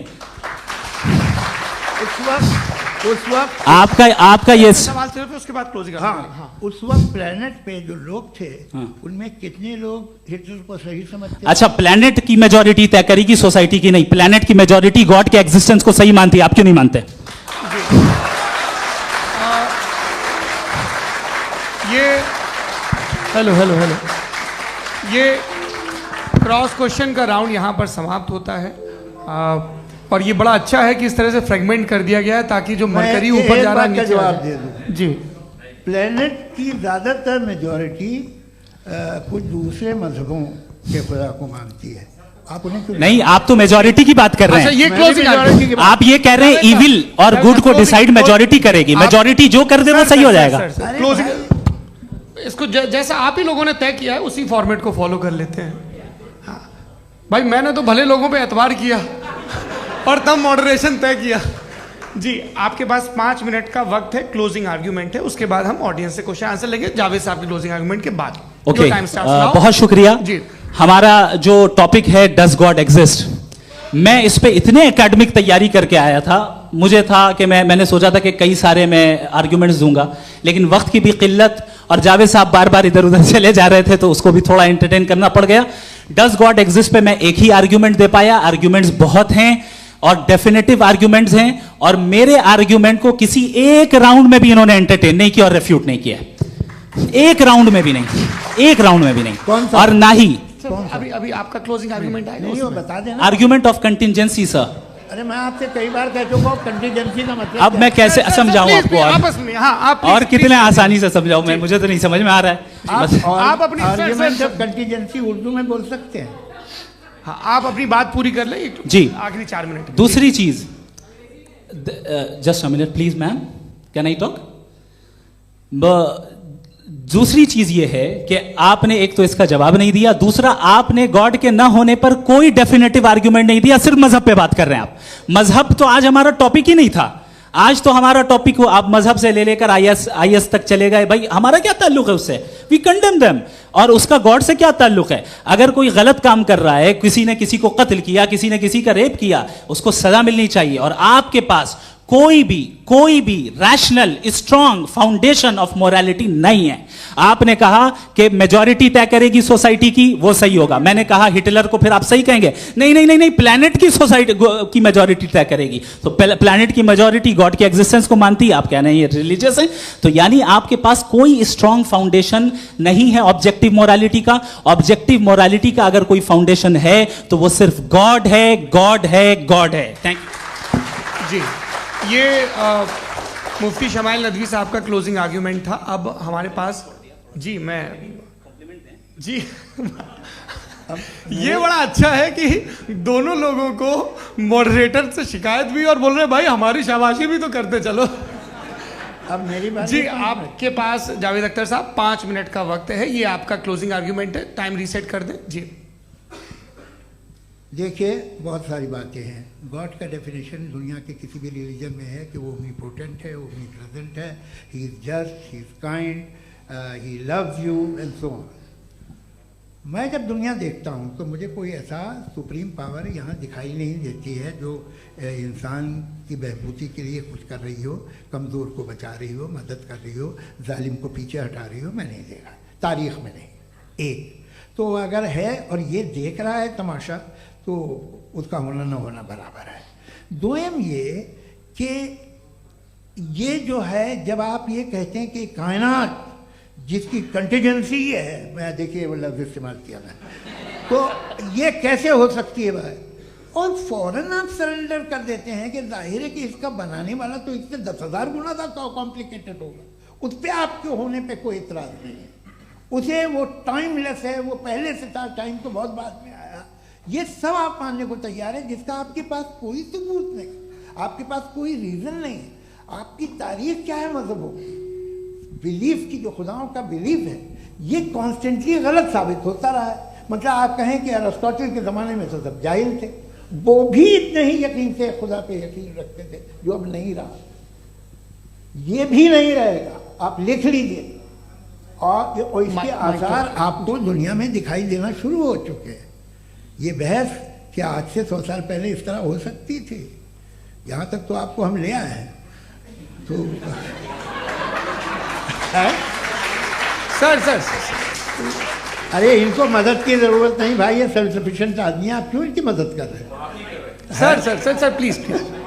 तो ये जो है तमाम बातें अपनी जगह हैं, ये एक पैकेज है। आप अकेले, कोई आदमी ऐसा नहीं जो सिर्फ गॉड को मानता हो, उसके साथ बहुत पैराफर्नेलिया आता है, अलग अलग पैराफर्नेलियाज आते हैं। They have always created chaos in the society. मैं तो आपको सीधा ऑफर देता हूँ कि दुनिया में 10 इम्पॉर्टेंट बिलीव्स हैं। आप 1 मानते हैं, 9 नहीं मानते, 9 में आप एथियस्ट हैं, 9 को आप बिल्कुल रीजनेबली मेरी तरह देखते हैं। तो 90 मजहबी आदमी भी 90% एथियस्ट है, वो दूसरे खुदा नहीं मानता, एक खुदा मानता है अपना वाला, बाकियों को कहता है गलत है। अगर आप मानना ही बंद कर दे तो आपका 10% चांस है कि आप सही हैं और 90% चांस है कि आप गलत हैं। मेरा मशवरा है आप मानना छोड़ दिए तो 50% चांस होगा कि आप सही हैं और 50% चांस होगा, 40% आप गेन करेंगे बाय बिकमिंग एन एथियस्ट।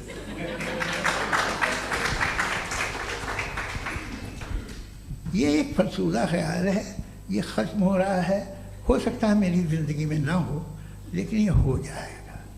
जो बातें ये इनको आप मेटाफिजिकल, ये वो ऐसे रिस्पेक्टेबल टर्म दे दिए, ये तो उन लोग के हैं जिन्हें ना फिज़िक्स मालूम थी ना मेटा मालूम था, ये उन्होंने आपको दिए हैं। जी बहुत शुक्रिया आप दोनों लोगों का। और अब इस बातचीत का आखिरी राउंड शुरू होगा, डज गॉड एग्जिस्ट की ये बहस मुफ्ती शमाइल नदवी और जावेद अख्तर साहब के बीच। आप लोग अपने अपने हाथ ऊपर करेंगे, मैं यहाँ से तय करूँगा। और माइक हमारे पास है क्या? एक ही माइक है ऑडियंस के लिए? 2 माइक है, एक इस तरफ एक इस तरफ, ठीक है। तो जी सबसे पहले हमारी सहयोगी हैं मारिया शकील जी, पूछिए सवाल। थोड़ा सा रुकेंगे ताकि कैमरे का फ्रेम आप पर आ जाए, आपकी तो प्रैक्टिस है टीवी की। जी नदवी साहब, मैं खुदा को मानती हूँ, पहले मैं इसी प्रमाइस से शुरू कर रही हूँ और ये बता रही हूँ आपको, मैं मानती हूँ। लेकिन कुछ सवाल हैं जो जावेद साहब ने उठाया, उसका जवाब आपको देना चाहिए। पहला सवाल ये कि गज़ा में सालों से छोटे बच्चे मर रहे हैं, वो उनको, अगर खुदा मर्सीफुल है, हम मानते हैं कि अल्लाह ताला में बहुत ताकत है, तो वो बच्चे क्यों मर रहे हैं? दूसरी बात ये कि अगर कंटिजेंसी की जो आप बात करते हैं, पूरे मुस्लिम ममालिक मिल करके भी उन गज़ा के बच्चों को क्यों नहीं बचा पा रहे हैं? क्योंकि अगर वो चाहते, क्योंकि अल्लाह ताला उन पर हुकूमत करते हैं, सब पर हुकूमत करते हैं, तो वो उनको क्यों नहीं बचा? जी थैंक यू वेरी मच। बहुत अच्छा किया आपने इस चीज़ को जिक्र कर दिया, मैं इसको और अच्छे से एक्सप्लेन करने की कोशिश करता हूँ। देखें, जहाँ तक आपने कहा कि गज़ा के बच्चों को मारा जा रहा है, देखें 2 वर्ल्ड व्यू है, एक एथीस्टिक वर्ल्ड व्यू, एक थीस्टिक वर्ल्ड व्यू है। बच्चे मर रहे हैं दोनों वर्ल्ड व्यू में, लेकिन हमारा वर्ल्ड व्यू कह रहा है कि रिकॉम्पेंस है, ये कह रहे हैं कि उनका मरना बेकार जाने वाला है, कोई उसका रिकॉम्पेंस नहीं है, चूंकि इनके यहाँ आखिरत और अल्लाह का कोई तसव्वुर या गॉड का कोई तसव्वुर नहीं है। आपने ये सवाल किया कि गॉड मर्सीफुल है, क्यों नहीं रोकता? ये मैंने बताया कि ये मिसकंसेप्शन है लोगों के दरमियान कि गॉड को सिर्फ मर्सीफुल और ओमनीपोटेंट समझते हैं। गॉड के सिर्फ यही 2 एट्रीब्यूट्स नहीं हैं, गॉड के कई सारे एट्रीब्यूट्स हैं, उनमें से अल हकीम भी है, उनमें से ऑल वाइज भी है, ऑल नोइंग भी है। लिहाजा अगर इस दुनिया में किसी को तकलीफ आ रही है और गॉड उसको नहीं रोक रहा है, वो इसलिए नहीं रोक रहा है चूंकि इंसानों को फ्री विल दिया गया है। ठीक इसी तरीके से अगर एक डॉक्टर किसी छोटे बच्चे को इंजेक्शन लगा रहा है, उसे तकलीफ पहुंच रही है, उसके लिमिटेड पर्सपेक्टिव के एतबार से ये गलत हो रहा है और डॉक्टर बुरा है, लेकिन जब आप ब्रॉडर पिक्चर को देखेंगी, आपके और हमारे पास सिर्फ एक पिक्सल है, हमें इतना नजर आ रहा है कि गजा में कत्ल हो रहा है, लेकिन इसके पीछे कितना रिकॉम्पेंस उनको मिलने वाला है, पूरा पिक्चर गॉड के पास है। तो एक पिक्सल से आप पूरे पिक्चर को कभी भी जज नहीं कर सकती। आप इसमें कुछ जोड़ना चाहेंगे? आपको कुछ बोलना है इसमें? भैया आपने बहुत अच्छा जस्टिफिकेशन दिया। या आप वो जो वहाँ के प्राइम मिनिस्टर इजराइल के उन्हें भेजिए, वो बहुत खुश होंगे। आप जस्टिफिकेशन दे देना कि अगर गॉड नहीं है तो बच्चे क्यों मर रहे हैं, आप बताएं। वो ये सवाल पूछ रहे हैं कि अगर आप ईश्वर का अस्तित्व नहीं मानते हैं तो उन बच्चों की मौत को आप कैसे इंटरप्रेट करते हैं? भाई ये दुनिया जो है, जो ताकतवर लोग होते हैं वो एक नाइंसाफी करते हैं। तो ये अच्छा काम है आपके नजदीक, तो नेचर नाइंसाफी पे मबनी है। अरे मेरे भाई, आप नेचर की कहाँ बात कर रहे हैं, तो इंसान की बात जी, तो फिर जब मैं इंसान की बात कर रहा था आप नेचर की बात करने लग क्रॉस गए। एग्जामिनेशन नहीं। हाँ, अब आप मुझे बोलने नहीं देंगे तो अलग बात है, आप बोलिए, मुझे कोई जल्दी नहीं। जी नहीं, ये क्रॉस एग्जामिनेशन मुझे बोल तो लेने दीजिए। जी बोलिए। क्या बात ये है कि ह्यूमन सोसाइटी तभी साथ में रह सकती है जब वो मोहब्बत से, एकता से, एक दूसरे के एहतराम करके रहे। इसके अलावा पॉसिबल नहीं है, अकेले तो इंसान रह नहीं सकता। वहाँ पर कुछ लोग हैं जो फाउल करते हैं। वो फाउल हमेशा से तारीख में होता आया है। आज ये हो रहा है, जो हो रहा है बहुत बुरा हो रहा है, बहुत जालिमाना है, बहुत जाबराना है। उसको आप कहें कि ये बच्चों को कॉम्पनसेशन मिल जाएगा या इसकी इंजेक्शन है, इंजेक्शन तो हेल्थ के लिए दिया जाता है। आप ये कह रहे हैं कि ये बच्चों की जो धज्जियां उड़ रही हैं ये इंजेक्शन है, ये टेस्ट है, ये टेस्ट है, और उस टेस्ट में उनको ऐसा रिकॉम्पेंस मिलेगा जो आपके तस्वुर के बाहर है। ये आप 3 बरस के बच्चे को बारूद से उड़ा के टेस्ट ले रहे हैं। वाह, वो नहीं ले रहा है, खुदा नहीं उड़ा रहा है, इजराइल उड़ा रहा है। जी, ये तो उसको कंडेम अगला सवाल लेते हैं प्रोफेसर पुरुषोत्तम अग्रवाल। मुफ्ती साहब, एक निवेदन आपसे है कि कम से कम थोड़ा सा माइक क्लोज एक रिलीजियस और फिलोसफिकल मैं प्लीज, एक रिलीजियस और फिलोसफिकल ट्रेडिशन है जो ब्रह्मांड को यानी यूनिवर्स को ही अंतिम मानती है। सर्वम खलु इदम ब्रह्मम, this is Chandogya Upanishad, and it completely rules out the existence और नेसेसिटी, आपके शब्दों में necessity of a creator. The creation itself is the creator. तो एक मिनट प्लीज। दूसरा जो सवाल आपने अभी, जो आप बार बार कह रहे हैं कि भगवान विद्वान भी है, वाइज, सब जानने वाला, तो अगर विजडम में दुनिया भर के पापों और अत्याचारों को बर्दाश्त करना शामिल है, तो फिर इसका मतलब ये हुआ कि अगर मैं फ्री विल से उसको अपोज करता हूं तो ईश्वर की विजडम और मेरी फ्री विल में कॉन्ट्राडिक्शन है। Because when I am opposing whatever is happening in Gaza, then I am opposing the God's will और गॉड्स विजडम। जवाब लेते हैं क्योंकि तो गॉड की विजडम में, एक मिनट सर प्लीज सर, ये एक जुमला, गॉड की विजडम है कि गाजा में जो कुछ हो रहा है वो हो रहा है, मैं उसका अपोज कर रहा हूं, तो मैं गॉड की विजडम के खिलाफ जा रहा हूं। एक सवाल। दूसरा ये नहीं, आपने 2 ऑलरेडी। सर आप और सवाल कर लें, लेकिन मुझे 2 जवाब दे। पहले आपने ये कहा, सुनिए मेरी बात सुनिए। इजराइल के गॉड के मुताबिक तुम्हारा ठीक हो रहा है ना? नहीं हो रहा है, ठीक नहीं हो रहा है। मैं बता रहा हूँ क्या हो रहा है, आप तशरीफ रखें, मैं बता रहा हूँ क्या हो रहा है। Late me complete please. एक सेकंड गाइस, एक सेकंड। ये देखिए, ऐसा है कि ये सब बड़ा आपस में विचार विमर्श के बाद ये तय हुआ था कि कुछ नियम बना लिए जाएं ताकि एक टाइम बाउंड बातचीत चले। और भाई साहब, आप बड़ा जरूरी काम कर रहे हैं, लेकिन कैमरे के फ्रेम में आके उस काम को गड़बड़ कर दे रहे हैं। ठीक है गुरु, अब मेरे को कहीं का गुस्सा कहीं निकालना था, सॉरी। नहीं, कोई गुस्सा नहीं है जी। तो प्रोफेसर ने सवाल पूछे, आप उनके जवाब दें, और थोड़ा ये सब लोग थोड़ा ख्याल रखें भाई, सवाल संक्षिप्त रखें जी। आपने 2 सवाल किया। सबसे पहला ये कहा कि हमारे पास ये कॉन्सेप्ट है कि ये यूनिवर्स खुद नेसेसरी बीइंग है, creation itself is the creator. How irrational is this कि मैं एग्जिस्ट करूंगा बाद में, लेकिन अभी एग्जिस्ट कर भी रहा हूं, यानी एक ही टाइम में एग्जिस्ट भी कर रहे हैं, नहीं भी कर रहे हैं। This is not true. दूसरी चीज, आपने कहा कि अगर इजराइल में, सॉरी माफ कीजिएगा, Israel doesn't exist, occupied Palestine में अगर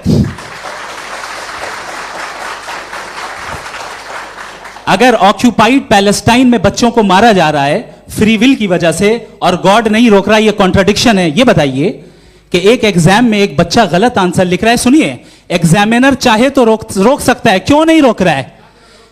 ये कॉन्ट्रडिक्शन है या कॉन्ट्रडिक्शन नहीं है? नहीं सर, ये आपस में ये क्या आपका सवाल? माइक दीजिए। फ्री विल दिया गया है टेस्ट के लिए, अकाउंटेबिलिटी के लिए। अगर फ्री विल नहीं होता तो आप कहते हैं हमें रोबोट बना दिया गया। नॉट मिसरिप्रेजेंट माय पोजीशन, आपकी जो भी पोजीशन, मैं अपनी फ्री विल के नाते, अपने ह्यूमन विजडम के नाते गाजा में हो रही अत्याचार का विरोध करता हूं। बिल्कुल करना चाहिए। आपके हिसाब से मैं गॉड की विजडम का विरोध कर रहा हूं? बिल्कुल नहीं, समाज हो रहा है गॉड, बिल्कुल भी नहीं, बिल्कुल भी नहीं।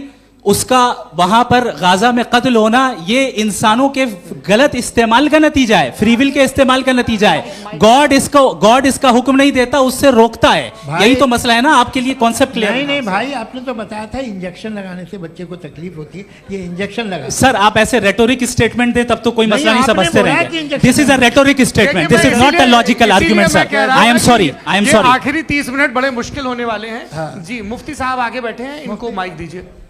हाँ तरुण, माइक आप अपने पास रखिए, आपको कैमरे का फ्रेम पता है। जी सबसे पहले दोनों को मुबारकबाद। एक सर अपना आप नाम बता दें। आप अमेरिका में शिकागो में रहते हैं, इतना मुझे याद है। बताया आपको, यासिर नदीम अलवाजदी मेरा नाम है।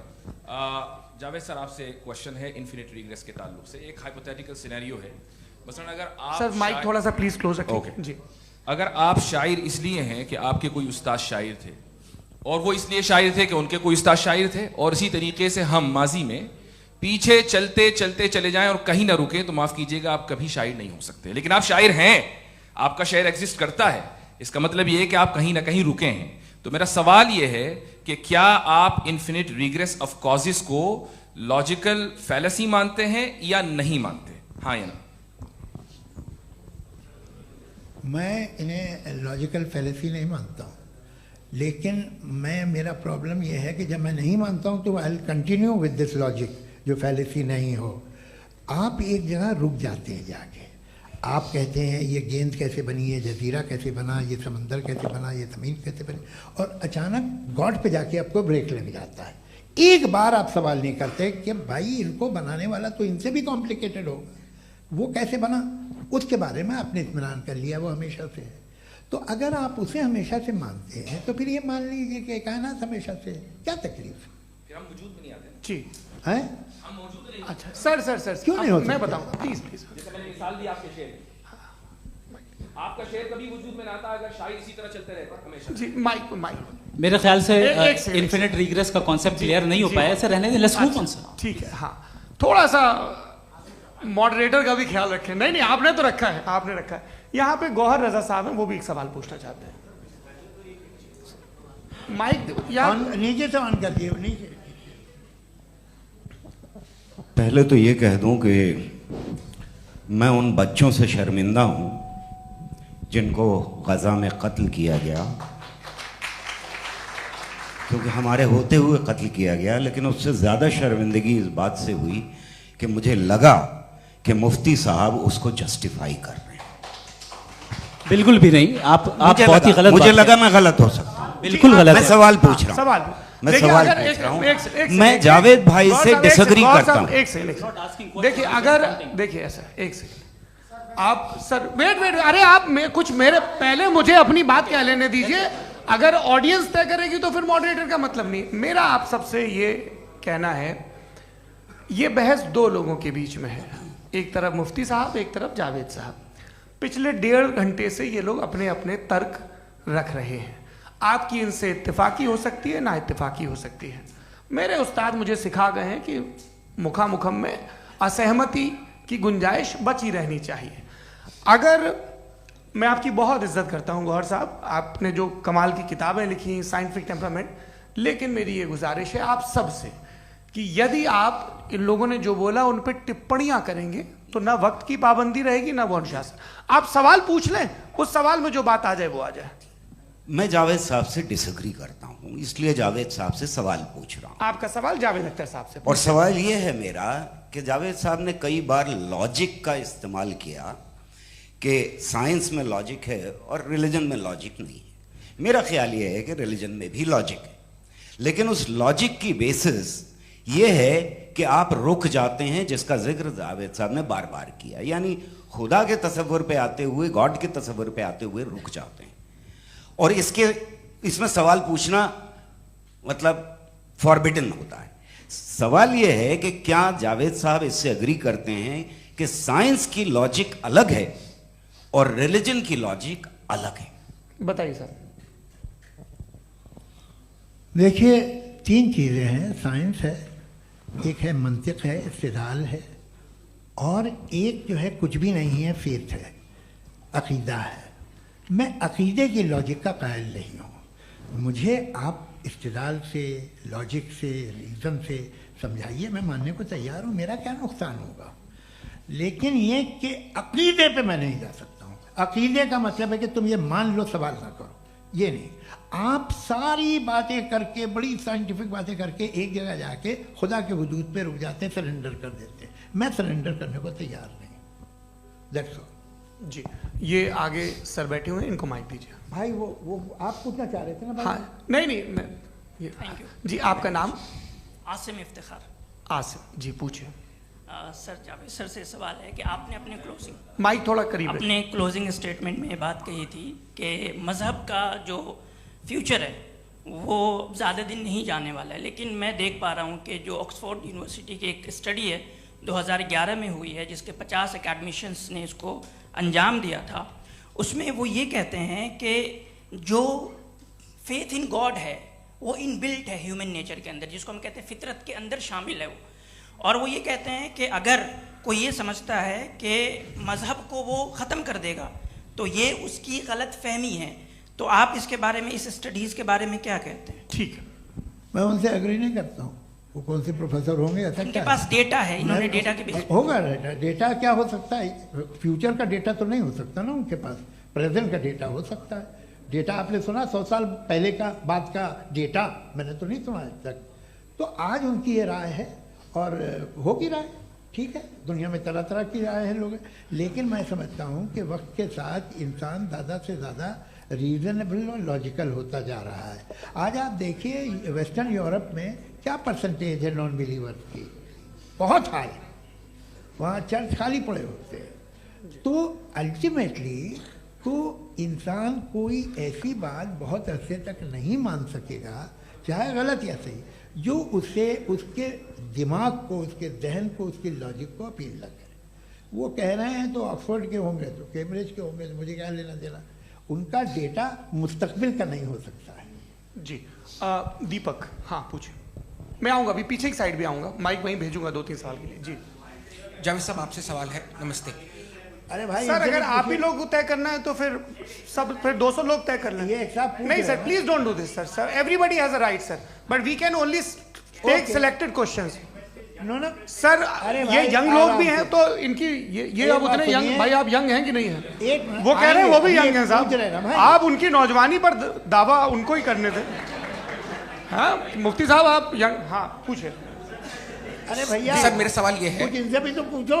जी नहीं, बस आपसे एक सवाल है। जैसे थीस्टों के पास अपने जो ईश्वर को मानते हैं उनके पास अपने सोशल गेट टुगेदर्स हैं। 5 रोज़ आज क्रिसमस आने वाला है, होली है, दिवाली है, ईद है। एथिस्ट क्या ऑफर कर रहे हैं? मतलब मैं इनकी दुकान से बोलूं, मैं आना चाहता हूं उस तरफ, पर मैं अट्रैक्ट नहीं हो पा रहा हूं। मैं सोशल गेट टुगेदर्स क्या है आपके पास? वो ये कह रहे हैं कि जो धार्मिक लोग हैं, अलग अलग धर्म के लोग, उनके उत्सव त्योहार, कॉन्ग्रेगेशन बहुत हैं। अब आपको मैं एक सुनाता हूँ, यहाँ हिस्टोरियन भी बैठे हैं। मृदुला जी, आप बताइएगा सही है क्या?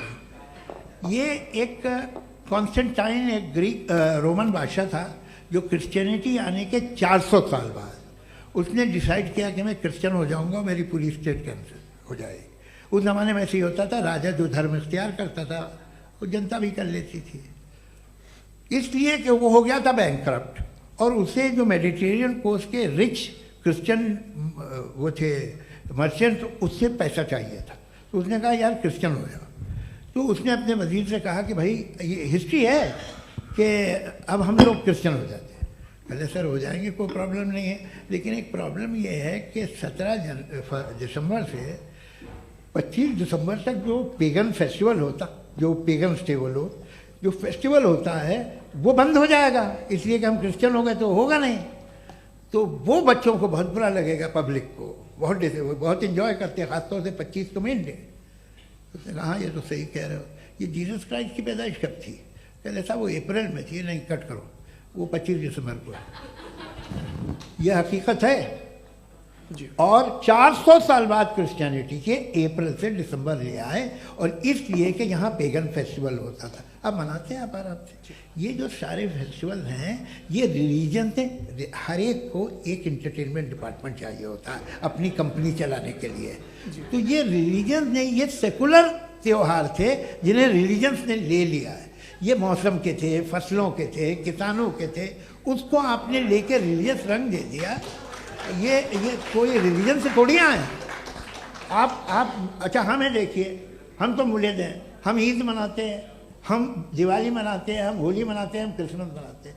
बम्बई की फिल्म इंडस्ट्री की सबसे बड़ी होली हमारे घर में होती है, सबसे बड़ी ईद हमारे घर में होती है। वो हमारी सोशल वो है, हमारा हेरिटेज है। ऐसा थोड़ी है कि we will throw the baby along with the water. ये तो अच्छी चीज़ है, इन्हें रखो, जो बेकार है फेंक दो। जी हाँ, हेलो जी, मेरा सवाल नादवी जी से है। जैसा कि आपने बोला कि गॉड टाइम के भी परे हैं और गॉड इतनी कॉम्प्लेक्स चीज़ है कि उसे ह्यूमन माइंड समझ नहीं सकता, और गॉड ने अर्थ पे फ्री विल भी दे दी है, तो आप अपना वक्त ज़ाया क्यों कर रहे हैं गॉड के बारे में बात करके? अपन को तो बात करनी चाहिए कि सोसाइटी को बेहतर कैसे करें। जी, मैं गॉड वही बताता है सोसाइटी को कैसे बेहतर करे। अभी मैं आपका जवाब देता हूँ। आपने कहा कि टाइम पे वो एग्जिस्ट नहीं करता, मेरा सवाल ये है कि जैसा आपने बोला कि गॉड बहुत ही कॉम्प्लेक्स चीज है। मैंने कहा ही नहीं कि कॉम्प्लेक्स है, तो आपके अल्फाज हैं। कॉम्प्लेक्स का लफ्ज गॉड के लिए सुइटेबल नहीं है। क्यों? क्योंकि कॉम्प्लेक्स वो चीजें होती हैं जो ऑब्जेक्ट हो। God is not an object जिसको आप इंस्ट्रूमेंट के जरिए लेबोरेटरी में जाके टेस्ट करें, oh it's very complex. No, वो कोई कार का इंजन नहीं है। वो फिलोसॉफिकली नेसेसरी बीइंग ऐसी बीइंग है जो सिंपल बीइंग है। हाँ, आप उसको मुकम्मल तौर पे उसकी तमाम हिकमतों को जान ले और हर चीज को जान ले, ये पॉसिबल नहीं है, क्योंकि वो ऑल वाइज है, आप ऑल वाइज नहीं है, और वो खुदा है, वो आपको सारी चीजें बता दे, ये जरूरी नहीं। मेरा सवाल ये नहीं था, मेरा सवाल ये था कि जब गॉड इतना परे है इस दुनिया से कि उसने अर्थ पे फ्री विल भी दी है, हम सब ह्यूमंस की फ्री विल है, और जो सोसाइटी में हो रहा है वो अपन लोग डिसाइड करेंगे, तो अपन लोग डिसाइड नहीं करेंगे ना, अपन लोग डिसाइड नहीं करेंगे। गॉड जो है, गॉड ने वो उसकी जात, उसकी एग्जिस्टेंस टाइम एंड स्पेस से परे है, लेकिन वो हमारा टेस्ट ले रहा है और उसी गॉड ने हमें बताया कि तुम्हें क्या करना है क्या नहीं करना है, तो जाहिर है उस गॉड की बात सुनेंगे ना हम। जी, वो पीछे एक चश्मा लगाए जो मैम खड़ी हैं, उनको दीजिए। हाँ आप जी जी बिल्कुल आएंगे। देखिए मैं कोशिश कर रहा हूँ सब तरफ जाने की। हाँ उनको दीजिए माइक। जी हेलो सर, मैं ओमनी प्रेजेंट नहीं हूँ, टाइम पाबंद हूँ और जहां तक कोशिश कर सकता हूँ करूंगा। जी अपना नाम बताइए। मेरा नाम उर्सुला है, मैं दिल्ली यूनिवर्सिटी की एक स्टूडेंट हूँ और मैं स्टूडेंट फेडरेशन ऑफ इंडिया से हूँ। मेरा सवाल मुफ्ती जी से है कि इस हॉल के इस कमरे में बैठ के हम लोग रेप की मोरालिटी के बारे में फिलोसफिकली बात तो कर सकते हैं, बट असलियत ये है कि रोज़मर्रा की ज़िंदगी में औरतें रेप के थ्रू गुजरती हैं, और हम लोग सिर्फ नंबर्स पे इस तरह नहीं देख सकते, क्योंकि कितनी औरतें हैं इन कंट्रीज़ में जहाँ पे आप बता रहे हैं कि केसेस कम हैं, जिनका एक्सेस है कि वो जाके केस फाइल कर सकें। कितनी औरतें हैं जो जिनको काम करने की आज़ादी है उन कंट्रीज़ में। यूरोप में ये आज़ादी आ गई, यूरोप में ये रूल्स आ गए, तो हम आज उसके बारे में बात कर पा रहे हैं। जी जवाब। आपने ये कहा कि कमरे में बंद होकर हम लोग इस पर फिलोसफिकली बात कर सकते हैं, लेकिन हकीकत में क्या हो रहा है, वो ग्राउंड लेवल पे क्या हो रहा है जो बहुत गलत हो रहा है, और वो सफ़र कर रही हैं। आई एग्री, बहुत गलत हो रहा है, और जो गलत हो रहा है उसको हमें रोकना है। और क्यों रोकना है, वो गलत क्यों है, हमारे पास इसका ऑब्जेक्टिव फाउंडेशन है, इनके पास उसका ऑब्जेक्टिव फाउंडेशन नहीं है। मैं ये कहना चाह रहा हूं कि जहां पे भी जुल्म हो रहा है, जहां पे भी औरत पे जुल्म हो रहा है, या उसकी इज्जत लूटी जा रही है, या उसे तकलीफ पहुंचाई जा रही है, और सिर्फ औरत नहीं, किसी इंसान के ऊपर भी जुल्म हो रहा है, तो उसके खिलाफ खड़ा होना, ये मॉरलिटी हमारे पास गॉड के पास से आई है। वरना जावेद साहब तो कह रहे हैं कि जो है मेजॉरिटी डिसाइड करेगी, तो मेजॉरिटी तो कभी भी बदल सकती है।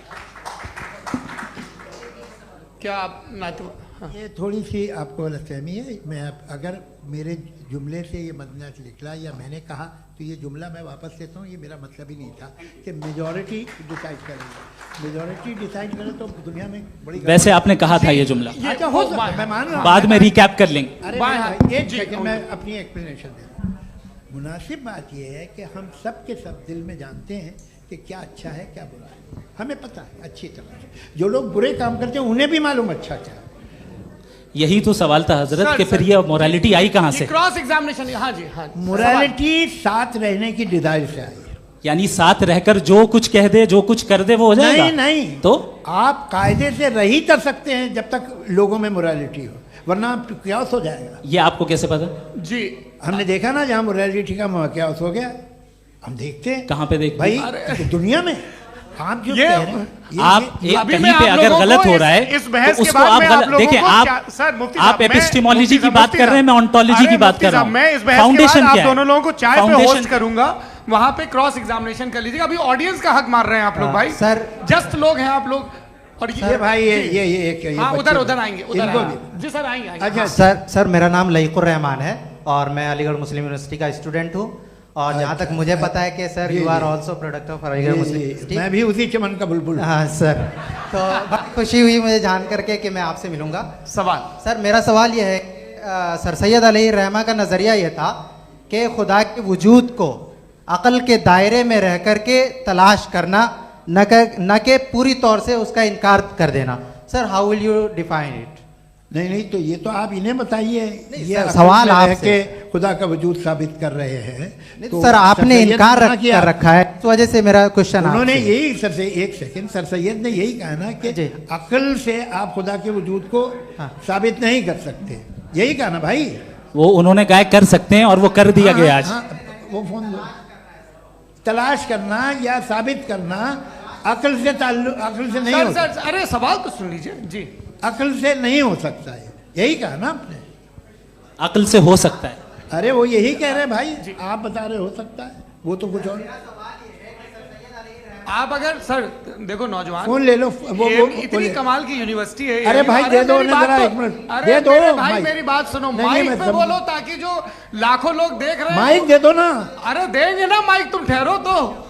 हाँ सर मेरा सवाल ये था कि सर सैयद अलैहि रहमा का एक नज़रिया था अपना कि खुदा का जो वजूद है उसको अक़ल के दायरे में रह कर के तलाश करना है, न कि पूरे तौर से इनकार कर देना है।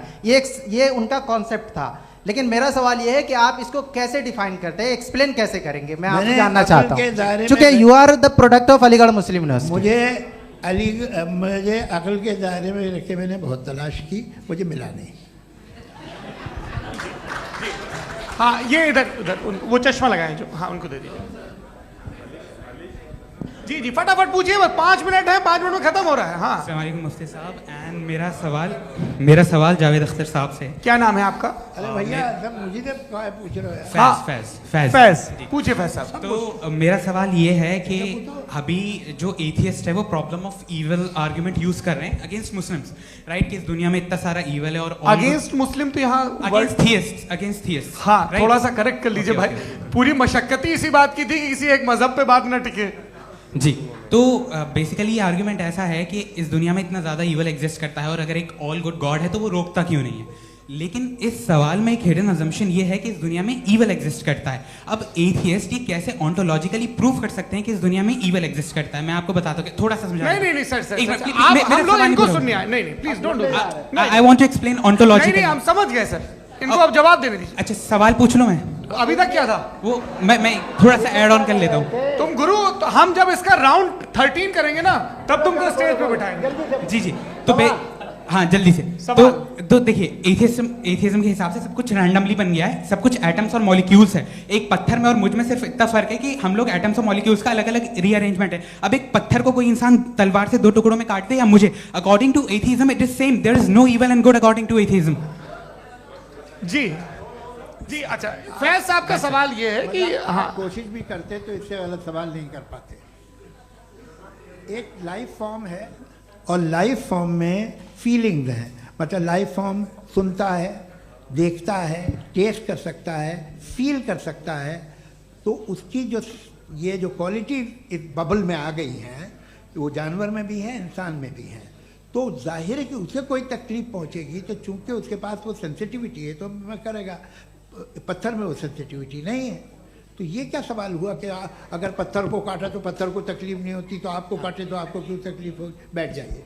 जी हाँ अगला सवाल।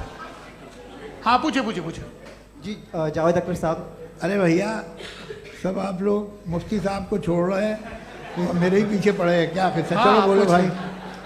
You asked how God can exist when children die in Gaza. हाँ? You asked how God can exist when children die in Gaza, and you also mentioned the rise of atheism in Europe.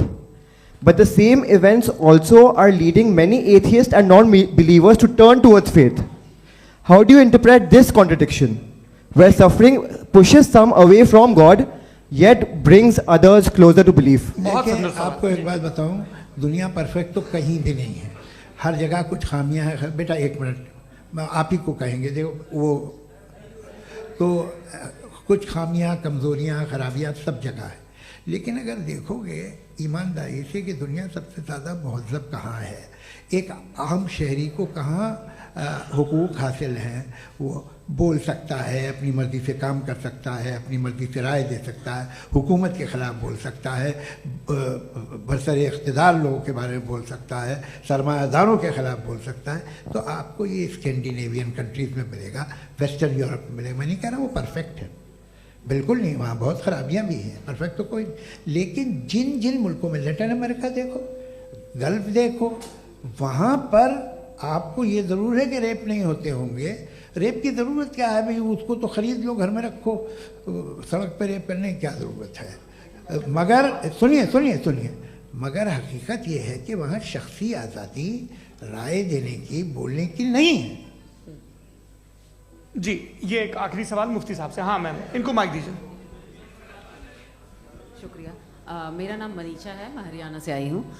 मैं मुफ्ती साहब से एक बात पूछना चाहती हूँ। आप बार बार जावेद साहब को कॉन्ट्राडिक्ट तो कर रहे हैं कि आपने ये कहा, लेकिन आप भी अजम्पशंस के बेसिस पे बात कर रहे हैं। आपने खुदा के होने का कौन सा प्रूफ पेश किया है, खुदा की एग्जिस्टेंस का?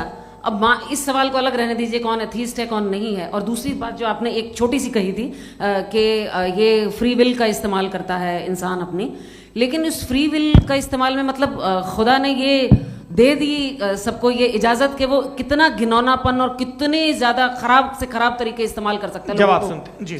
आप फ्री विल को मानती है ना, या अब कहती है कि फ्री विल नहीं है ना? मानती है ना? तो अब आपके पास इसका कोई एक्सप्लेनेशन नहीं है कि अगर एक इंसान उस फ्री विल का इस्तेमाल करके गलत काम कर रहा है और बच के अच्छी ज़िंदगी गुजार के निकल जा रहा है, उसका कोई रिकम्पेंस नहीं है।